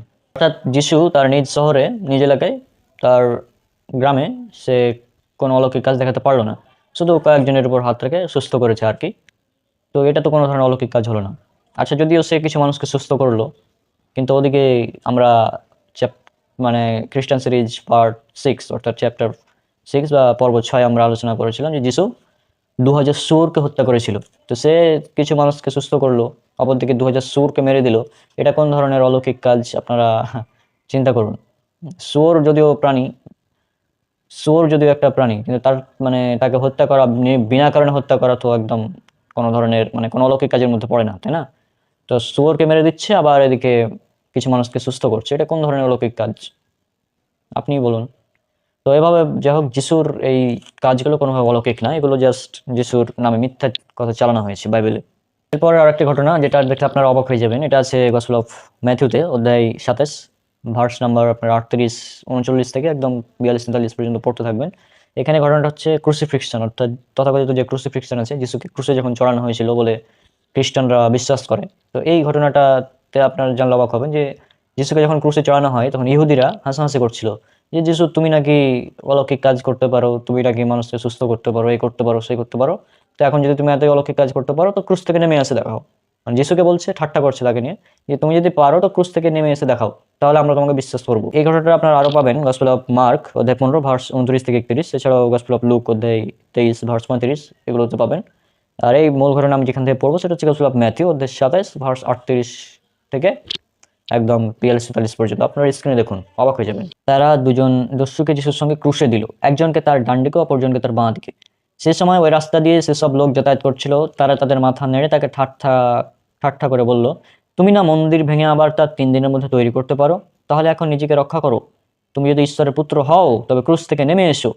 সেইভাবে প্রধান যাজকরা, ব্যবস্থার শিক্ষকরা ও ইহুদি নেতারা বিদ্রুপ করে তাকে বলতে লাগলেন, এ লোক তো অপরকে রক্ষা করত, কিন্তু এ নিজেকে বাঁচাতে পারলো না। ও তো ইসরায়েলের রাজা, তাহলে এখনো ক্রুশ থেকে নেমে আসুক, তাহলে আমরা ওর উপর বিশ্বাস করব।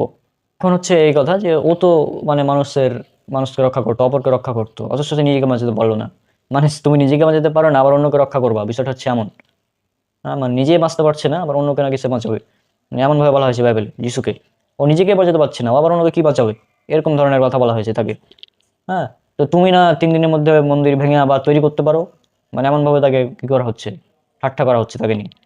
হ্যাঁ, তুমি না মন্দির ভেঙে আবার 3 দিনের মধ্যে তৈরি করতে পারো মন্দির, তো এখন ক্রুশ থেকে নেমে এসে দেখাও, তাহলে আমরা তোমাকে বিশ্বাস করবো। এভাবে বলছে তাকে। দেখুন, তাহলে এটা কি ধরনের অলৌকিক কাজ? সে নিজেই বাঁচতে পারে না, তা আপনারা কিভাবে বলতে পারেন যে যিশু মানে অলৌকিক কাজ করেছেন? আমাদের বিশ্বাস তো যিশু খ্রিস্টকে একদম আল্লাহ সুবহানাহু ওয়া তাআলা আসমানে উঠিয়ে নিয়েছেন। কিন্তু ইহুদি এবং খ্রিস্টানরা এটা বিশ্বাস করেন। আর ইহুদিরা কি বলে জানেন? কোরআনে যেটা আপনি যদি পড়েন সূরা নিসা সূরা নম্বর 4 আয়াত নম্বর 157, এখানে উল্লেখ করা হয়েছে যে, এবং তাদের এই কথার কারণে যে আমি আল্লাহর রাসূল মারিয়াম পুত্র ঈসা মাসীহকে হত্যা করেছি, অথচ তারা তাকে হত্যা করেনি এবং তাকে শুলেও চড়ায়নি, বরং তাদেরকে ধাঁধায় ফেলা হয়েছিল। আর নিশ্চয় যারা তাতে মতবিরোধ করেছিল, এজন্যই তারা তার ব্যাপারে সন্দেহের মধ্যে ছিল। ধারণার অনুসরণ ছাড়া এ ব্যাপারে তাদের কোনো জ্ঞান নেই। আর এটা নিশ্চিত যে তারা তাকে হত্যা করেনি। এবার সূরা নিসা সূরা নম্বর 4 আয়াত নম্বর 158 বলা হচ্ছে যে বরং আল্লাহ তার কাছে তাকে তুলে নিয়েছেন এবং আল্লাহ মহাপরাক্রমশালী, প্রজ্ঞাময়। অর্থাৎ আল্লাহ সুবহানাহু ওয়া তাআলা আল্লাহ তার কাছে ঈসা মাসীহকে তুলে নিয়েছেন, যীশু খ্রিস্টকে। কিন্তু বাইবেলে এখানে বলছে যে ইহুদিরা তাকে শুলে চড়িয়ে দিয়েছে, মানে ক্রুশে চড়িয়ে দিয়েছে। আর ইহুদিরা তাকে নিয়ে ঠাট্টা করছে, বলছে যে আহ, তুমি না 3 দিনের মধ্যে মন্দির ভেঙে আবার তৈরি করতে পারো, তো এখন তুমি ক্রুশ থেকে নেমে এসে দেখাও।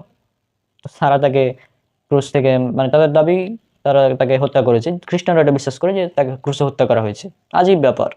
এটা কোন ধরনের অলৌকিক কাজ? আপনার ঈশ্বর, তিনি নাকি ক্রুশে মারা যাচ্ছেন, ঈশ্বরের পুত্র তিনি নাকি ক্রুশে মারা যাচ্ছেন। হ্যাঁ, এটা অলৌকিক কাজ। আজীব ব্যাপার। আরো অবাক হয়ে যাবেন যদি আপনারা জানেন যে যীশু খ্রিস্টর বাইবেলের মধ্যে প্রথম যে অলৌকিক কাজ, সেটা হচ্ছে একটি মদ তৈরি করা। মানে পানিকে মদ তৈরি করা, এটা হচ্ছে যিশুর অলৌকিক কাজ। অবাক হচ্ছেন? চলুন আপনারা দেখুন বাইবেল, গসপেল অফ জন অধ্যায় 2 ভার্স শুরু থেকে একদম 10 নম্বর ভার্স পর্যন্ত পড়ুন, 2 থেকে 10, তাহলে দেখতে পেয়ে যাবেন। সেই বিয়ে বাড়িতে যিশু ও তার শিষ্যদের নিমন্ত্রণ করা হয়েছিল। সেখানে সমস্ত দ্রাক্ষারস ফুরিয়ে গেল। তখন যিশুর মা তার কাছে এসে বললেন, এদের দ্রাক্ষারস নেই। যিশু বললেন, হে নারী, তুমি আমায় কেন বলছো কি করা উচিত? আমার সময় এখনো আসেনি। তার মা চাকরদের বললেন, ইনি তোমাদের যা কিছু করতে পারেন তোমরা তাই করো। ইহুদি ধর্মের রীতি অনুসারে আনুষ্ঠানিকভাবে হাত পা ধোয়ার জন্য সেই জায়গায় পাথরের 6টা জলের জ্বালা বসানো ছিল। এই জ্বালাগুলোর প্রতিটি 80 থেকে 100 লিটার জল ধরত। যিশু সেই চাকরদের বললেন, এই জ্বালাগুলিতে জল ভরে আনো। তিনি তার জ্বালাগুলি কানায় কানায় ভরে দিল। তারপর যিশু তাদের বললেন, এতে কিছুটা নিয়ে ভোজের কর্তার কাছে নিয়ে যাও। তখন তারা তাই করলো। জল যা দ্রাক্ষারসে পরিণত হয়েছিল, ভোজের কর্তা তা আস্বাদ করলেন। সে দ্রাক্ষারস কোথা থেকে এলো তা তিনি জানতেন না, কিন্তু যে চাকরেরা জল এনেছিল তারা তা জানতো। তারপর তিনি বরকে ডাকলেন। অর্থাৎ এখানে যে কাজটা হয়েছে, যে যিশু খ্রিস্ট তার মাকে বলছেন, হে নারী। এটা আমরা উল্লেখ করেছি পর্ব 3 খ্রিস্টান সিরিজ, যে যিশু খ্রিস্ট কখনোই তার মাকে সম্মান দিয়ে মা বলে ডাকেনি। নারী, হে নারী, হে নারী এভাবে ডেকেছে, হে নারী, এ ধরনের কথা বলে ডেকেছে। এটা আমরা আলোচনা করেছি। তো যাই হোক, সেখানে এসে ঘটনা এসে যিশুর প্রথম অলৌকিক কাজ বাইবেলের মধ্যে মদ তৈরি করা। অর্থাৎ সে মদ তৈরি করেছে, এটা তার প্রথম অলৌকিক কাজ। অথচ কোরআনে আল্লাহ সুবহানাহু ওয়া তাআলা যীশু খ্রিস্টর অলৌকিক কাজ কি বলেছেন? সূরা মারিয়াম খুলবেন, 19 নম্বর সূরা, পবিত্র কোরআন সূরা মারিয়াম সূরা নম্বর 19 আর 29 থেকে 32 পড়বেন।